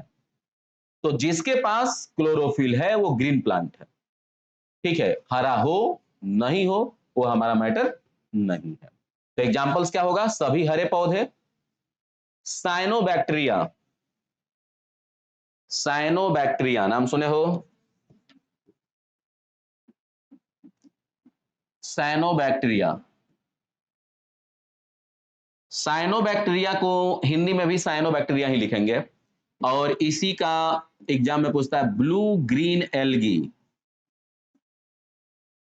हाँ नील हरित शैवाल, इसके नाम में शैवाल है, यह शैवाल नहीं है, ठीक ना, ध्यान रखना। ब्लू ग्रीन एल्गी, नील हरित शैवाल क्या है, बैक्टीरिया है, ठीक ना। तो इसके एग्जाम्पल क्या हुए, साइनोबैक्टीरिया, ग्रीन प्लांट्स, हरे पौधे एंड एल्गी। एल्गी यानी शैवाल, समुद्र में या पानी में रहने वाले जो पौधे हैं, एल्गी। क्लियर। अब हम लोग पढ़ेंगे आगे, जब प्लांट्स के बारे में पढ़ेंगे तो वहां पढ़ेंगे कुछ प्लांट तो ऐसे होते हैं जो फोटोसिंथेसिस नहीं करते, कुछ प्लांट ऐसे भी होंगे जो फोटोसिंथेसिस करेंगे लेकिन फिर भी कीड़ा मकोड़ा को मारकर खाएंगे, that is called insectivorous plant, कीट भक्षी पौधे, ठीक है। तो वो भी प्लांट ही है, ठीक ना, लेकिन वो कीड़ों को मार रहा है, ठीक ना। क्यों मारता है कीड़ों को, क्या कीड़ों को मारना उसका शौक है, एनर्जी के लिए फोटोसिंथेसिस तो है ही, अब फोटोसिंथेसिस वो करता ही है, उसको नाइट्रोजन नहीं मिलता, वो वैसी मिट्टी में वो रहता है जहां नाइट्रोजन नहीं रहता, तो नाइट्रोजन नहीं मिलेगा तो हम लोग के बॉडी में तो है ना नाइट्रोजन, तो जानवरों के बॉडी में भी नाइट्रोजन है, उनको पकड़ता है, उनका पूरा नाइट्रोजन सोख लेता है, मर जाते हैं वो, फिर छोड़ देता है, लेकिन अब मरिएगा तो छोड़ के ही क्या करेगा, ठीक ना, फिर दूसरे शिकार के इंतजार में रहता है, ठीक ना। ऐसे भी प्लांट है, ठीक ना। इंडिया में संयोग से उनकी 40 प्रकार की प्रजातियां यहाँ है, इंडिया में, पूरी दुनिया में 400 से ज्यादा प्रकार है, कश्मीर में मिलेंगे वो, ठीक ना, मेघालय वगैरह में बहुत है, ठीक है। जिसका एग्जाम्पल वो पढ़ा होगा तुम लोगों ने, Venus flytrap, Nepenthes, Drosera, sundew, पढ़े हो नहीं साहब।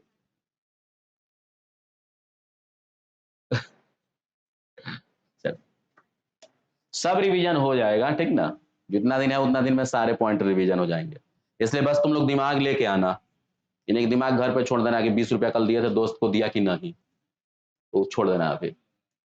क्या, अब तो आईपीएल भी खत्म हो गया तो टीम बनाने का भी टेंशन होगा, तो खत्म हो गया नहीं। हेटरोट्रॉपिक, जो अपना भोजन खुद से नहीं बनाते, अपने भोजन के लिए दूसरों पर निर्भर रहते हैं, तो इनके निर्भर रहने का अलग अलग प्रकार है ना,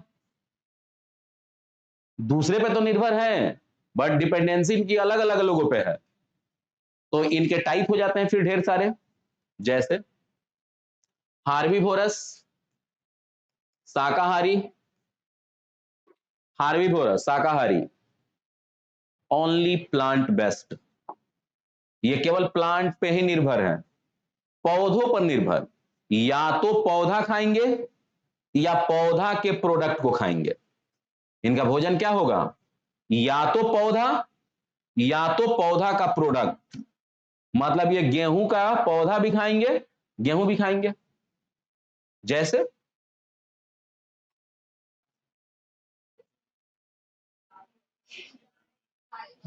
गाय हो गई, बकरी हो गई, इससे ऊपर भी उठना है, हाथी भी, जिराफ भी, ठीक ना। आई नहीं कि बोलेंगे बस लगेगा कि अगले बगल किताब नहीं पढ़ा है लग रहा है, ठीक ना, सब अगले बगल का आंसर बोल रहा है, ठीक ना। तो इसके एग्जाम्पल क्या हो जाएंगे, हाथी हो गई, जिराफ हो गई, गाय हो गई, पटना वाली भी गाय उनकी मजबूरी है वो खाना, ठीक ना, शौक से वो नहीं खाता है, ठीक ना। तो इसलिए पटना की गाय बहक गई, इससे बायोलॉजी नहीं बदलने वाला है, ठीक ना। तो हर शहर का तो गाय का यही स्थिति है, बट 2-4 गायों के बहकने से बायोलॉजी थोड़ी ना बदलेगा, ठीक ना। गाय शाकाहारी है, रहेगी भी। जैसे कछुओं की कुछ प्रजातियां शाकाहारी थी, उन लोगों को भी देखा गया कि वो लोग चिड़िया को मार के खा गए। तो अब 1-2 को मार ही दिया तो क्या ही कर सकते हैं, नहीं मिलेगा तो क्या ही उपाय है, ठीक ना। हाँ, सीधा वो वीडियो देखा होगा यूट्यूब पे तुम लोगों ने, कछुआ घूम रहा था घास में तो उसके ऊपर बैठी हुई थी चिड़िया, कि कीट पतंग उड़ेंगे तो खाएंगे। तो चिड़िया उड़ के उसके मुंह के पास भी जा रही थी, जानी रही शाकाहारी है तो क्या ही दिक्कत है, तो बार बार मुंह खोल रहा था चिड़िया की तरफ। तो चिड़िया थोड़ा पीछे हट जा रही थी, एक बार मुंह खोला, पकड़ लिया, खा गया। पता चला कि लोगों के बॉडी में कैल्शियम की कमी चल रही है। कछुओं के बॉडी में क्या हो गया है, कैल्शियम की कमी। अब कौन बताया उन लोगों को कि हड्डी खाने से पूरा हो जाएगा, ठीक ना? ये भी हैरानी वाली बात है। तो ये स्लाइडन और स्वान 1838 में ही बोल दिए थे कि हर जीव को पता है कि हमारा जनरेशन कैसे आगे बढ़ेगा, बताने की जरूरत नहीं है, वो अपने आप को बचा लेगा। इतना नेचर ने हर जीव के पास सेंसेशन दिया है, ठीक। तो शाकाहारी केवल पौधों पर निर्भर रहते हैं। एग्जाम्पल लिख लेना इसमें, इसमें तो महान हो तुम लोग एग्जाम्पल लिखने में, ठीक है। देखो, जब भी आए ना भोजन की बात, तो दुनिया में भोजन के 2 ही स्रोत हैं, 2 ही स्रोत है केवल, या तो पौधा, या तो पौधा खाने वाले, और कोई स्रोत नहीं है। एक बार तुम अपने अगल बगल घूम के देख लो कि तुम या तो पौधा खाते हो या पौधा खाने वाले को खाते हो, 2 ही ऑप्शन है, और कोई ऑप्शन हमारे पास नहीं है, ठीक ना। पौधा खा लिया तो ठीक है ना, तो पौधा खाने वाले बकरी को मार दिया, ठीक है, उसने भी पौधा से एनर्जी लिया, उससे हम लोग ले लिए, यही चला आ रहा है, ठीक ना। 2 ही स्रोत है। जब भी कोई पूछे कि हमारे भोजन के कितने स्रोत हैं, तो 2 स्रोत, प्लांट और प्लांट खाने वाले। एनिमल नहीं बोलना है, प्लांट और प्लांट खाने वाले, क्योंकि हम लोगों का नेचर है कि हम लोग मांसाहारी जंतुओं को नहीं खाते। ये बात सुनने में विचित्र लगेगा कि पहली बार किसी ने सोचा कि हम लोग किसी भी मांसाहारी जंतु को नहीं खाते, खाते हैं किसको, शाकाहारी को, क्योंकि हमारा डिपेंडेंसी फाइनली प्लांट पे ही है, तो भी प्लांट खाना चाहिए। दूसरा नंबर, मांसाहारी कार्निवोरस, इनकी डिपेंडेंसी 100% अदर एनिमल्स, ये दूसरे जंतुओं पर निर्भर रहते हैं। जैसे शेर हो गया, बाघ हो गया, हाइड्रा हो गया। हाइड्रा तुम्हारे एग्जाम में रहेगा, शेर बाघ रहे या ना रहे। शेर को जंगल का राजा कहते हैं, पता है ना क्यों कहते हैं?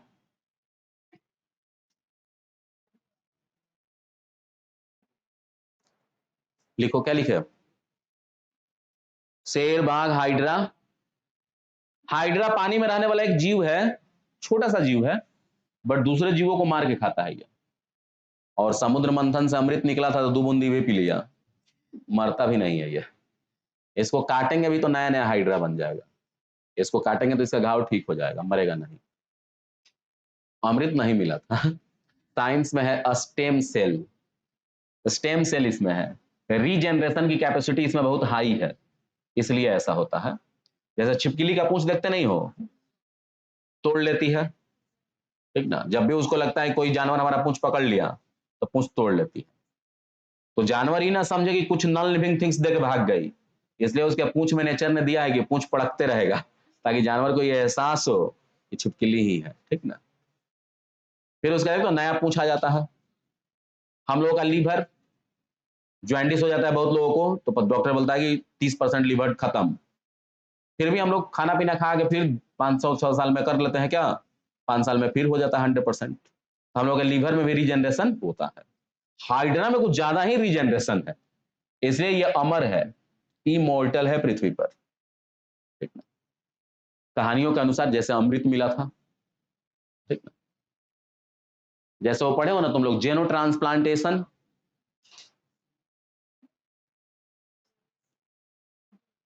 हाँ, जो 2-3 बार एग्जाम दिए हैं या 2 बार दिए हैं वो सब तो पढ़ ही लिए होंगे। ट्रांसप्लांटेशन, और सुने हो ना वर्ड हार्ट ट्रांसप्लांटेशन? तो हम लोग जब हार्ट ट्रांसप्लांट करते हैं तो मनुष्य में हार्ट मनुष्य का ही लगाते हैं, लेकिन पहली बार 2022 के जनवरी में एक हार्ट लगाया गया सुअर का, एक व्यक्ति का, 2 महीने जिंदा भी रहा। किडनी लगाऊ 9 महीने लड़की जिंदा रही, ठीक ना। तो अब हम लोग उस रास्ते पे कदम रख दिए हैं कि हमारा नहीं तो दूसरे जानवर का ही सही, लेकिन हम लगाएंगे जरूर। और दूसरा जानवर मिला कौन? सुअर, ठीक ना। उसी पे हम लोग की पूरी जेनो ट्रांसप्लांटेशन उसी पे डिपेंड है कि उसका सब कुछ यूज करेंगे हम लोग, किडनी, लीवर, पैंक्रियाज, जो मिल जाए सब, ठीक ना। तो ये जेनो ट्रांसप्लांटेशन है कि दूसरे जंतु का दूसरे जीव में ऑर्गन प्रयोग करना। तो ये हम लोगों को लगा बड़ा नया चीज है, लेकिन जब हम लोगों ने धार्मिक किताबों को उठाया तो पता चला ये काम तो शंकर भगवान बहुत पहले कर चुके हैं। गणेश जी का गर्दन काटा, तुरंत गर्दन लगा दिए। अपने ससुर जी का भी गर्दन काट दिए थे तो बकरा का लगा दिया। लेकिन ये केवल हमारे ही देश में नहीं हुआ है। अगर हम लोग बाहर की बात को करें तो मिस्र वगैरह या ग्रीक वगैरह सिविलाइजेशन में, तो वहां के सिविलाइजेशन में एक राक्षस की चर्चा है जिसका नाम है काइमेरा। काइमेरा का जो मुंह है वो शेर का है, शरीर बकरी का है, पूंछ ड्रैगन का है। तो ये कैसे संभव रहा होगा बिना जेनो ट्रांसप्लांटेशन का? लेकिन जब वो लोग जेनो ट्रांसप्लांटेशन किए तो सक्सेस हो गया, हम लोग का क्यों नहीं हुआ?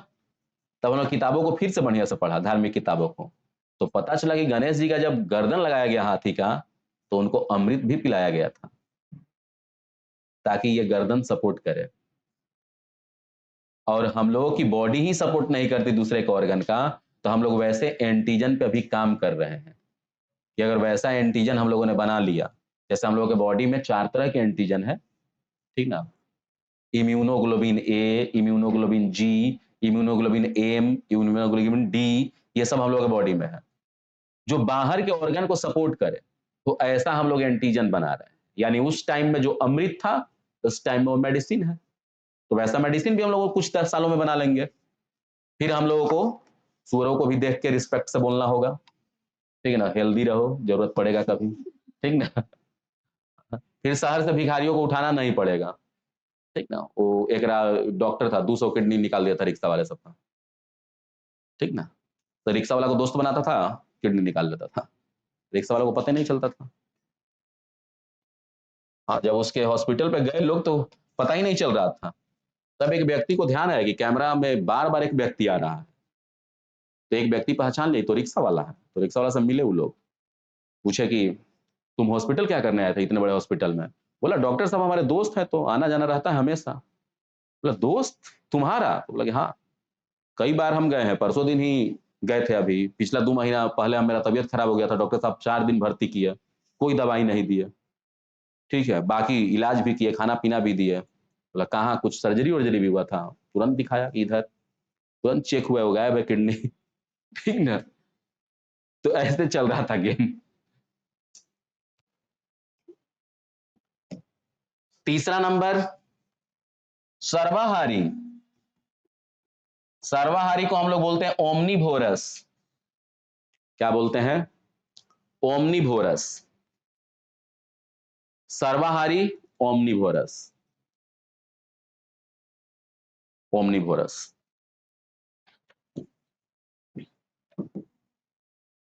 ओमनीभोरस ये क्या है? ये कोई भेदभाव नहीं करते, जंतु मिला जंतु खा लिया, पौधा मिला पौधा खा लिया, जो मिला। एग्जाम्पल, मनुष्य लिखो, ओमनीवोरस में मनुष्य, मनुष्य के साथ कौन रहते हैं? कुत्ता, उसको भी लिखो। अब तो हालांकि कुत्ता के साथ मनुष्य रह रहे हैं, ठीक नहीं रहे हो, पालतू कुत्ता सब। एक दिन मैं देख रहा था, लिखा हुआ था बड़ा अच्छा कि अगर आपके कुंडली में राज योग्य लिखा हुआ है तो आप राजा बन के रहेंगे, भले ही आपका जन्म कुत्ते में क्यों ना हुआ हो।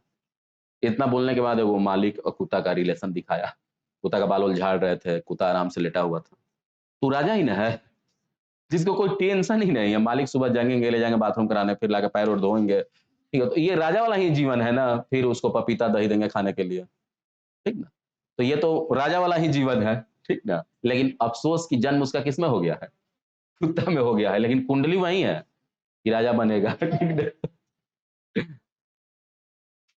तो मनुष्य, कुत्ता, बिल्ली भी लिख सकते हैं, बिल्ली, चूहा मिला तो चूहा, दूध मिला दूध, जो मिला ठीक है। कौवा भी लिख सकते हैं, लेकिन कितना लिखा, इसे लिखेंगे तब तो पेजे भर जाएगा, ठीक है, इतना से काम हो जाएगा, ठीक ना। मैं उतना एग्जाम्पल लिखा दूंगा कि आपके एग्जाम इससे बाहर नहीं जाएंगे। पूछते हैं तो चौथा नंबर, सिम्बायोटिक, नाम सुने हो, सिम्बायोटिक सहजीवी, नाम सुने हो। बीपीएससी कंटिन्यू 5 बार इसको पूछा, ठीक है, 5 बार, हर साल पूछता था। हमें लगता है बीपीएससी लग रहा है कि इस क्वेश्चन को बपौती बना दिया है, ये तो रहेगा ही रहेगा, जैसे हिस्ट्री में कुंवर सिंह को, लेकिन बाद में हटा दिया, तो इसको भी हटा दिया, ठीक ना, लेकिन कौन जान रहा है किसी दिन फिर घूम के आ जाए, ठीक ना।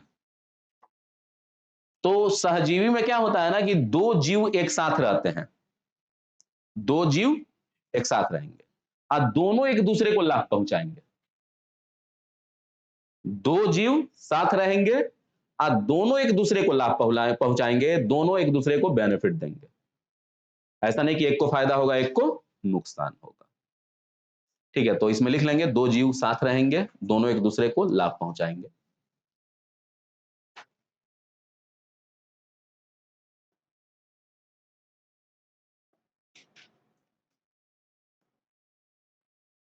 और ऐसे ही रिलेशन को तो बोलते हैं ना म्यूचुअल रिलेशन, पारस्परिक संबंध, दोनों को फायदा। तो बीपीएससी ने एक बार पूछ दिया और उसमें ये नहीं दिया सिम्बायोटिक, तो आंसर म्यूचुअल ही हुआ था, ठीक ना, तो सिम्बायोटिक को म्यूचुअल भी कह सकते हैं। आएंगे, उधर भी आएंगे, जितना सोच सकते हैं हम लोग, जब मैं बोलूंगा कि खत्म, तो इसके बाद अगर कुछ सोच सकते हो तो पूछना, बाकी जितना मन में चल रहा है, परजीवी और क्या, मृतोपजीवी, ठीक ना, सब आएगा, इसी में आएगा। तो सिम्बायोटिक में क्या हुआ कि दो जीव साथ में रहेंगे, दोनों एक दूसरे को लाभ पहुंचाएंगे, जैसे एक लॉज में दो बच्चे हैं, एक रूम में, दोनों एक दूसरे को क्या करते हैं, लाभ पहुंचाते हैं, तो झाड़ू मारता है, तो खाना बनाता है, तो बर्तन धोता है, तो भुजिया काटता है, दोनों मिलकर पैसा भी देते हैं, दोनों को ना फायदा है उसमें, एक को फायदा थोड़ी ना है, ठीक ना, दोनों एक दूसरे को नुकसान नहीं पहुंचाते। वैसे ही नेचर में एक प्लांट है जिसका नाम है लाइकेन, क्या नाम है, लाइकेन, एक प्लांट है जिसका नाम क्या है, लाइकेन। लाइकेन में दो पौधे रहते हैं, एक का नाम है शैवाल और दूसरे का नाम है कवक। तो यहां हम लोग इस बात को जानेंगे, हालांकि आगे भी जानना है, कि कवक जो होते हैं इनके पास क्लोरोफिल नहीं होता, कवक के पास क्लोरोफिल नहीं होता, क्लोरोफिल नहीं होता तो ये भोजन नहीं बनाएंगे। शैवाल के पास क्लोरोफिल होता है, भोजन बनाएगा, लेकिन शैवाल वहीं रहेगा जहां पानी रहेगा, पानी नहीं तो शैवाल नहीं। अब फंगस का नेचर है कि रहेंगे तो पानी का व्यवस्था कर देंगे, मतलब फंगस जहां है वो पानी का व्यवस्था वहां है। तो जो फंगस है जिसका नाम कवक है, ये आवास, पानी, खनिज, इतनी सारी चीजें बोलता है शैवाल को कि ले लो तुम, रहो हमारे पास, बदले में तुम्हारे पास क्लोरोफिल है, तुम भोजन बनाओगे तो भोजन हमें भी दे देना। तो एक को भोजन मिला, दूसरे को घर, पानी, मिनरल्स मिला, तो ये दोनों एक दूसरे को लाभ पहुंचा रहे हैं ना, तो ऐसे संबंध को क्या कहेंगे, सिम्बायोटिक, सहजीवी कहेंगे, और ऐसे जीवों को सहजीवी जीव कहेंगे। तो हम लोगों ने क्या समझा कि लाइकेन एक सहजीवी पौधा है या सहजीवी जीव है जो कवक और शैवाल से मिलकर बनता है। जिसमें कवक भोजन नहीं बनाता तो वह शैवाल को आवास, पानी और खनिज देता है, और जो शैवाल भोजन बनाता है वो कवक को भोजन दे देता है। क्लियर? कोई डाउट यहां तक इस पॉइंट को समझने में? नहीं। अब जैसे तुम लोगों ने सुना होगा कि दाल वाले जो पौधे होते हैं, दलहन पौधे जिसे कहते हैं, उनके जड़ों में राइजोबियम रहता है। क्यों रहता है?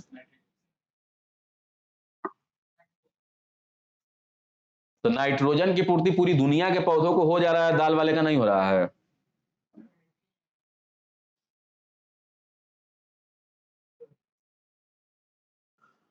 तुम लोग कुछ बोलना चाहोगे?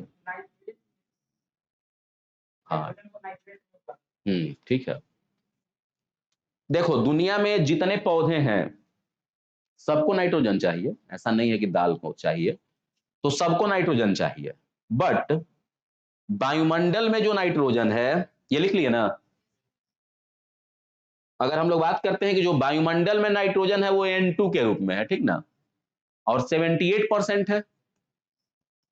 बट लेकिन अगर पौधों को नाइट्रोजन चाहिए ना, तो ये पौधों को चाहिए NO3 के रूप में, जो कि है ही नहीं। तो इसलिए नहीं तो पौधों को कोई दिक्कत ही नहीं रहता, यूरिया हम लोगों को नहीं छिड़कना पड़ता, वो वायुमंडल से ही ले लेते हैं। बट N2 उनके किसी काम का नहीं है। जैसे हमारे लिए समुद्र का पानी किसी काम का नहीं है। अगर किसी व्यक्ति को नाव पे बैठा के समुद्र में छोड़ दिया जाए 20 लीटर पानी देकर, पानी जिस दिन खत्म होगा उस दिन किताब में क्या लिखेगा कि मैं जब मर रहा था चारों तरफ पानी था और पानी के बिना मर गया। लोगों ने ऐसे कैसे संभव है? क्योंकि समुद्र का पानी किसी काम का नहीं हुआ हमारे लिए। तो ये नाइट्रोजन वायुमंडल वाला पौधों के किसी काम का नहीं है। तो मिट्टी में नेचर ने क्या किया है, एजोटोबैक्टर, क्लास्ट्रीडियम जैसे बैक्टीरिया दिया है। ये क्या करते हैं, N2 को NO3 में बदल के मिट्टी में रखते हैं, लेकिन वो बहुत कम ही बदल पाते हैं। बाकी पौधों को जितना चाहिए उतना डिमांड पूरा हो जाता है। लेकिन प्रोटीन के पौधों का, यानी दाल के पौधों का, दाल के पौधों में तो प्रोटीन रहता है ना, तो दाल में जो प्रोटीन है उस प्रोटीन को बनाने के लिए 16% नाइट्रोजन चाहिए, जो कि एजोटोबैक्टर और क्लास्ट्रीडियम से काम नहीं चलेगा। तो दाल वाला पौधा राइजोबियम से बोलता है कि इधर उधर घूमने से कोई फायदा है नहीं, आके मेरे जड़ में रहो, बदले में तुम्हें घर मिल गया, अब बदले में तुम अपना नाइट्रोजन नाइट्रेट में बदल के हमें देते रहना। तो एक को नाइट्रेट मिला, दूसरे को घर मिला। तो राइजोबियम और दलहन पौधों के बीच में भी कैसा संबंध है? सहजीवी संबंध है। लिख लेंगे, राइजोबियम और दलहन पौधा। याद रहेगा कि भुला जाएंगे फिर नाइट्रोजन नाइट्रेट ये सब? दाल वाले पौधे में ही क्यों है? क्योंकि उसको प्रोटीन बनाना है, प्रोटीन में नाइट्रोजन ज्यादा चाहिए। किसको? वो आएगा केमिस्ट्री में। केमिस्ट्री का पॉइंट है वो। यहाँ अगर मान लो ज्यादा कुछ लिखना चाहेंगे तो बस ये लिख सकते हैं, पौधे नाइट्रेट के रूप में नाइट्रोजन को अवशोषित करते हैं। पौधे नाइट्रेट के रूप में नाइट्रोजन को अवशोषित करते हैं। पौधे, उसमें भी धान का पौधा का अलग कहानी है। वो बोलता है कोई बात नहीं, नाइट्रेट नहीं मिलेगा तो हमें नहीं चाहिए, अमोनिया से ले लेंगे। तो अमोनिया भी ले सकता है। इसलिए धान के खेत में मछली पालना अच्छा है, क्योंकि मछली के बॉडी से निकलता है एक सेक्रेटरी मटेरियल अमोनिया, उससे धान अपना ले लिए नाइट्रोजन, मछली को मिल गया धान के खेत में खाने के लिए कीटाणु फंगस सब मिल गया, मछली भी खुश, धान भी खुश, किसान भी खुश, मछली भात एक साथ। नहीं, हम लोग के देश में पॉसिबल नहीं है। हाँ, इंडोनेशिया वगैरह में बहुत इसका ये है। हम लोग के देश में तो यहाँ धान सूख जा रहा है पानी से, किसान ऐसा ही घाटा में है, उसमें मछली डाला वो सूख जाए, ठीक ना, तो फिर बिहार के भी किसानों को सुसाइड करना पड़ जाएगा। बिहार में किसान ज्यादा सुसाइड नहीं करते, क्योंकि हम लोगों का क्या है कि कैसनो रहे तो धान गेहूं तो हो ही जाएगा, ठीक है, बाकी आम के दिन में चुरा के भी अचार डालिए लेंगे, ठीक ना, तो अचार रोटी अचार भात पे ही जिंदा रह गए, ठीक ना। लेकिन बाहर के किसानों का क्या है कि गवर्नमेंट से लोन लेके खेती करते हैं, कपास की खेती, अंगूर की खेती, तरह तरह की खेती। अचानक आया तूफान, पूरा अंगूर बर्बाद, ठीक है, 1.5 करोड़ जो लोन लिया है कहाँ से पे करेगा? ये सब समस्याएं हैं। एरिया तो ठीक है, हम लोग ना छोटा कर दिए हैं इतना जनसंख्या बढ़ा के। बोलो 13 करोड़ आबादी है। बोलो तो हम लोग ना छोटा किए हैं, एरिया तो वही है। बोला रूस उतना बड़ा देश है, आबादी कितनी कम है, लेकिन वो भी अच्छा चीज नहीं है। क्योंकि अभी क्या है कि बाकी देश वो जनसंख्या के माइनस से लड़ रहे हैं, ठीक ना। बाकी देशों में लोग शादी वगैरह से ऊपर उठ चुके हैं, ठीक है। तो वहां की सरकार चिंता में है, तो हम लोग चिंता में नहीं है। हम लोग बोला कम होगा तो हम बोलिए लगा बिहार से चले जाएंगे। क्या चाहिए, मजदूर ले जाइए, इंजीनियर ले जाइए, डॉक्टर ले जाइए, बहुत लोग हैं यहाँ, ठीक ना। ऐसा ही करते करते तो बाकी देश में हम लोग चले जाएंगे, ठीक है। फिर एक दिन हम लोग विश्व गुरु बन जाएंगे, हर देश में हम ही लोग, ठीक ना। हाँ। सब जगह यूरोप में वो रूस तो बोला है कई डॉलर देगा अगर कोई फीमेल बच्चे को जन्म देती है तो, ठीक ना। तो ये स्थिति हो गई। हालांकि हमारी सरकार भी देती है बिना कहे, 6,000 देती है ना वो बच्चा होने पे। हाँ देता है तो मातृत्व लाभ योजना, फिर बच्चे को 3 साल तक सोयाबीन दाल ये सब मिलते रहता है, ठीक है। हाँ मिलते, वो मान लो तैयारी करो सिविल का तो आंगनबाड़ी के बारे में जानोगे ना, तो उस सब में ये सब मिलता है, ठीक ना। इतनी वैक्सीन फ्री में मिलती है, सरकार वैक्सीन लगाना छोड़ दे आबादी घट जाए। हाँ अरे मैं बहुत लॉजिकल बात कर रहा हूँ, ठीक ना। हाँ हाँ, क्योंकि वैक्सीन नहीं रहे तो बच्चे के जीवन की गारंटी कौन लेगा। आज जो लोग बोलते हैं कि हमारा एक ही बेटा या बेटी रहेगा, तो उसकी गारंटी सरकार देती है ना, कि हम सब वैक्सीन दिए हैं नहीं मरेगा। नहीं तो पहले तुम लोग इतिहास में पढ़ा होगा कि फलाना व्यक्ति अपने माँ बाप के 13वें औलाद थे, फलाना 12वें औलाद थे। बोलो ये हम दो हमारे दो में तो 13वें पैदा ही नहीं होते। बोलो 13 में भी कोई एक बच्चा। ये देखो ना कि शाहजहां के 14 बच्चे, उसमें 7 बच्चे, मतलब भारत के मुगल अंपायर के राजा का जब 7 गो बच्चा का गारंटी नहीं लेती है सरकार उस टाइम में, तो आम जनता का क्या ही गिनती होगा। तो ये आबादी बढ़ने में मेडिकल साइंस का भी बड़ा योगदान है, ठीक ना, कि जितने पैदा हो रहे सब बच जा रहे हैं, ठीक ना। पहले ये सब चीजें नहीं थी। आगे देखो, सिम्बायोटिक लिख लिए, सहजीवी लिख लिए ना। तो पति पत्नी के बीच में कैसा रिलेशन है, सिम्बायोटिक, सिम्बायोटिक है, ठीक ना। दोनों एक दूसरे को लाभ पहुंचाते हैं, लेकिन कमाने वाला पति अपनी पत्नी को पैरासाइट बोलता है और कमाने वाली पत्नी अपने पति को पैरासाइट बोलती है। बड़ी गलत है, ठीक ना। अभी किसी फीमेल का वो इंटरव्यू हो रहा था, मैं देखा, बड़ा अच्छा लगा हमें। वो फीमेल बोली कि पुरुषों को ये घमंड है कि हम पैसा कमा के लाते हैं, लेकिन उसको शायद ये नहीं पता कि बच्चे पैसा नहीं खाते। मतलब जो घर में बच्चे हैं वो पैसा तो नहीं ना खाते हैं, उस पैसे से मतलब अच्छा खाना बनाना तो फीमेल का ही काम है ना। तो कहीं से भी एक दूसरे को पैरासाइट नहीं बोल सकते, वो सिम्बायोटिक ही रिलेशन है, ठीक ना, सहजीवी ही है कि दोनों एक दूसरे को लाभ पहुंचा रहे हैं। तो हम लोग अब आगे बढ़ते हुए पहुंच रहे हैं 5वें नंबर जीव के तरफ, जिसका नाम है कॉमेंसलिज्म। कॉमेंसलिज्म जिसे हम लोग कहते हैं सहभोजी। क्या कहते हैं इसे हम लोग, सहभोजी कहते हैं, सहभोजी कहते हैं हम लोग, कॉमेंसलिज्म कहते हैं।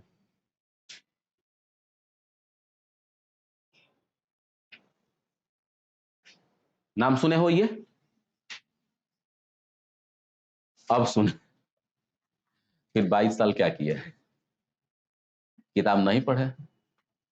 किताब पे भरोसा रखो, ठीक ना, ठीक ना। किताब खरीदो, खरीदो किताब, कोई पढ़े हो उसको। हाँ जो भी किताब है ना उसको पढ़ना है, कोई भी। जैसे देखते हो 40 रुपए का चाट देता है और लोग उसको एकदम चाट चाट के खाते हैं।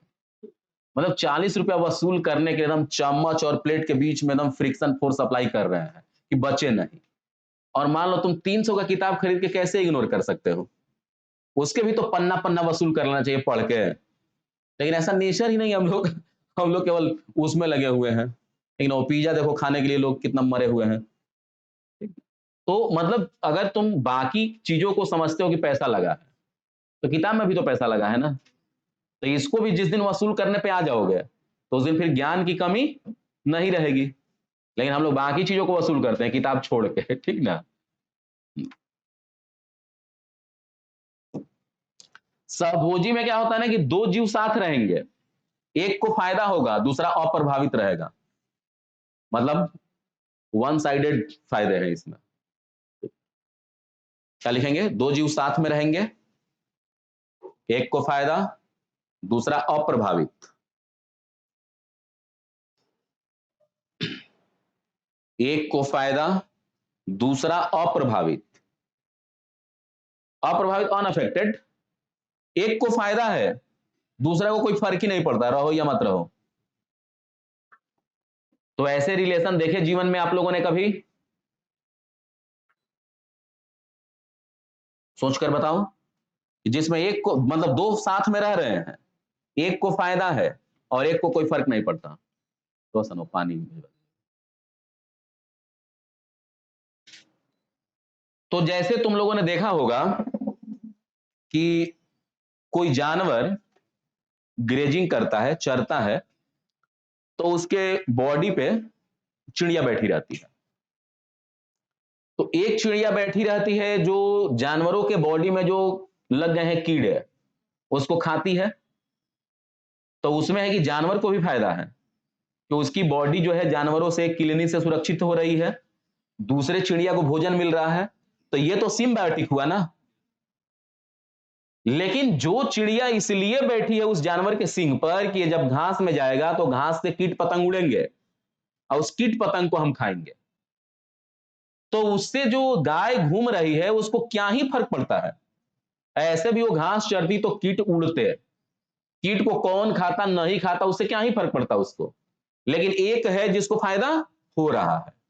तो ऐसे रिलेशन क्या कहलाएंगे? कॉमेंसलिज्म कहलाएंगे, सहभोजी कहलाएंगे। मेढक अपना जान बचाने के लिए झाड़ी में छुप गया, तो मेढक को तो सांप से सुरक्षा हो गई, लेकिन झाड़ी को क्या फर्क पड़ा? झाड़ी को कोई फर्क ही नहीं ना पड़ा।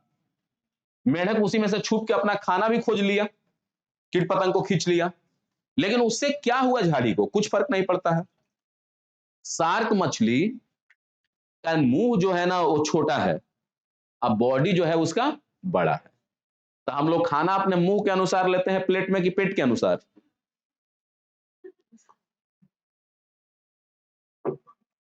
सोच कर बताओ। पिछले 2-3 पार्टी को याद करो जब गया होगा तो कैसा एक्सपीरियंस रहा।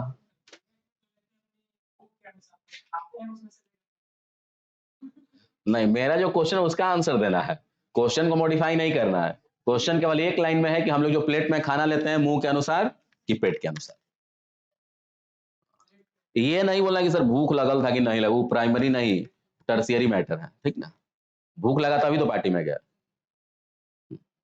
कुछ लोग बोलते हैं हम ऐसा ही आ गए, ऐसा ही आ गए तो फिर प्लेट में खाना काहे लिया? कोई बोला थोड़ी ना, जा सकते थे। उसमें भी जो अच्छा लगा वहां मारा मारी के लिए है। कल एक पार्टी में हम लोग गए थे आइसक्रीम के लिए, एकदम मारा मारी, ठीक ना।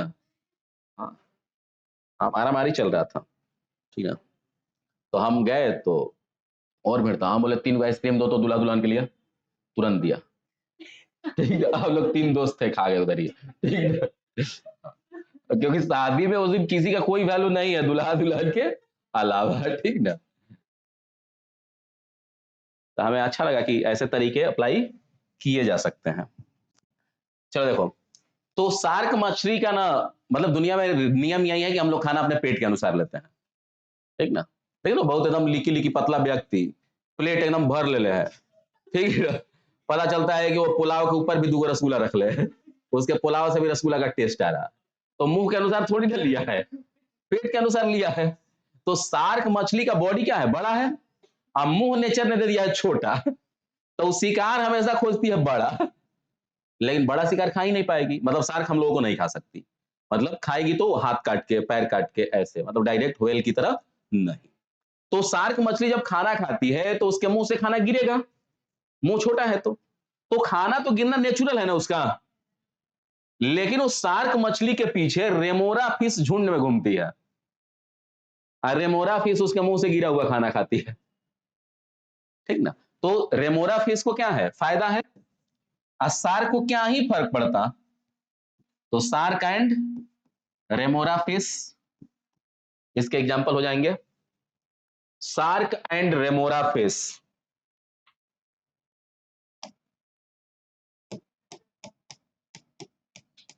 SAARC and remora fish,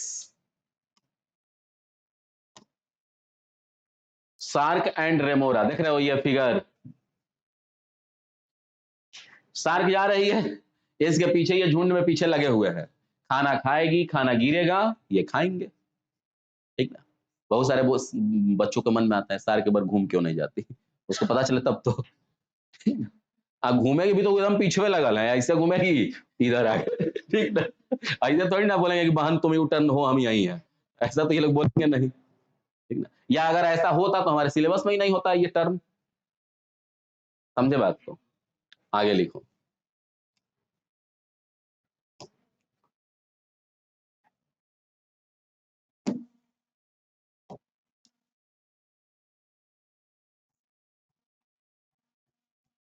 scavenger,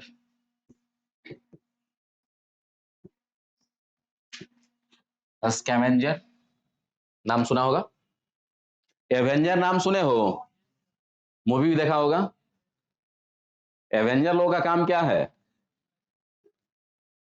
किसको बचाना, देश को नहीं, उन लोगों का बचाना होता है प्लानेट को, ठीक ना। एवेंजर में जो होते हैं वो प्लानेट को बचाते हैं, किसी पार्टिकुलर शहर को, घर को नहीं, ठीक ना।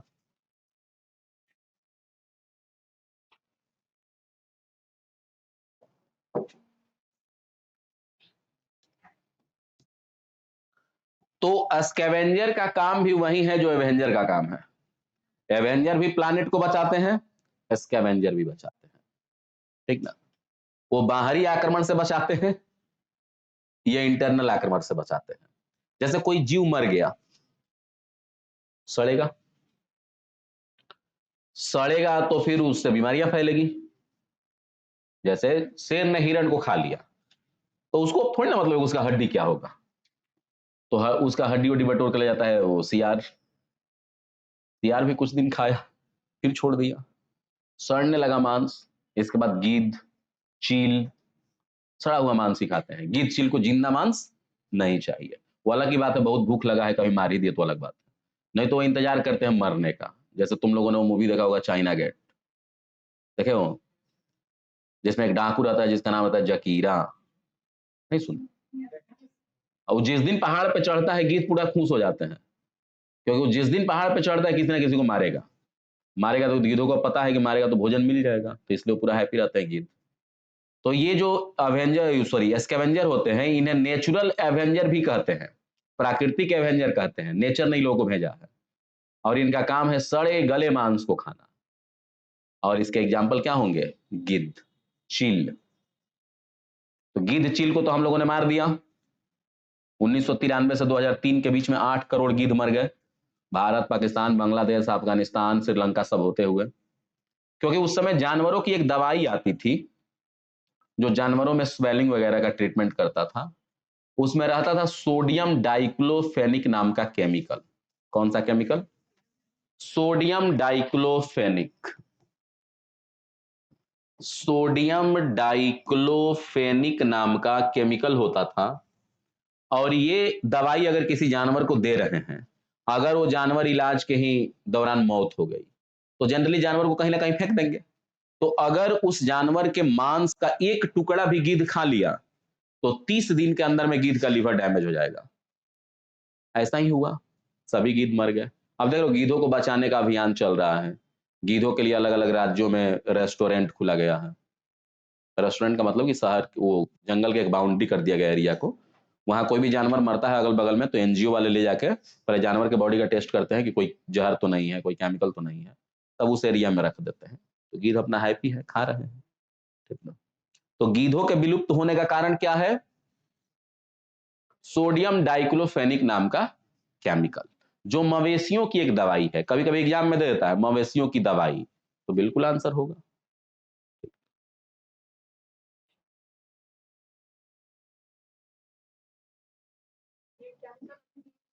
नहीं, हाँ, बाकी इस केमिकल के बारे में ज्यादा जानकारी हम लोगों को मिलेगा बीपीएससी की तैयारी में क्यों ही मिलेगा? क्योंकि बीपीएससी के एग्जाम में इन्वायरमेंट है ही नहीं। ये इन्वायरमेंट का यूपीएससी का सेक्शन है, इन्वायरमेंट में पूरा पढ़ना है इसके बारे में।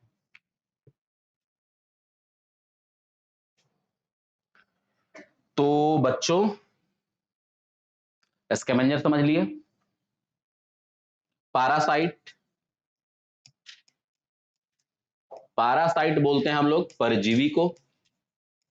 इसमें भी दो लोग साथ में रहते हैं बट जबरदस्ती, एक को फायदा दूसरे को नुकसान, ठीक ना। इसमें एक को फायदा होगा दूसरे को नुकसान होगा, एक फायदे में रहेगा दूसरा नुकसान में रहेगा। जैसे लोगों के बालों में जू लग जाते हैं, जू लग जाते हैं तो फायदा किसको है? जू को। घाटा किसे है? जिसमें लगा है। जोंक किसी किसी को पकड़ लिया, किसको फायदा है? जोंक को। घाटा किसको है? जिसको पकड़ा है, ठीक है।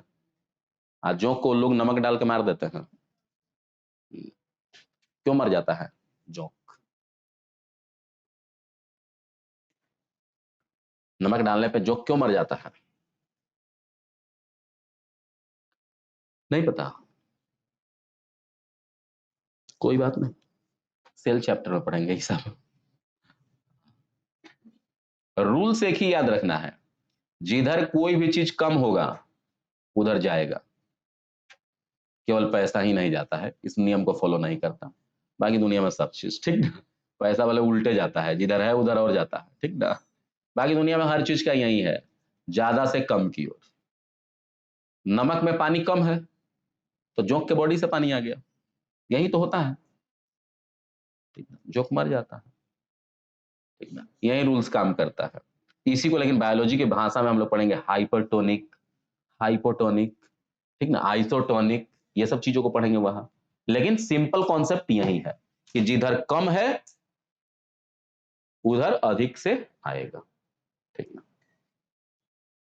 चलो आगे बढ़ते हैं। तो पैरासाइट में क्या लिखे? एक को फायदा दूसरे को नुकसान।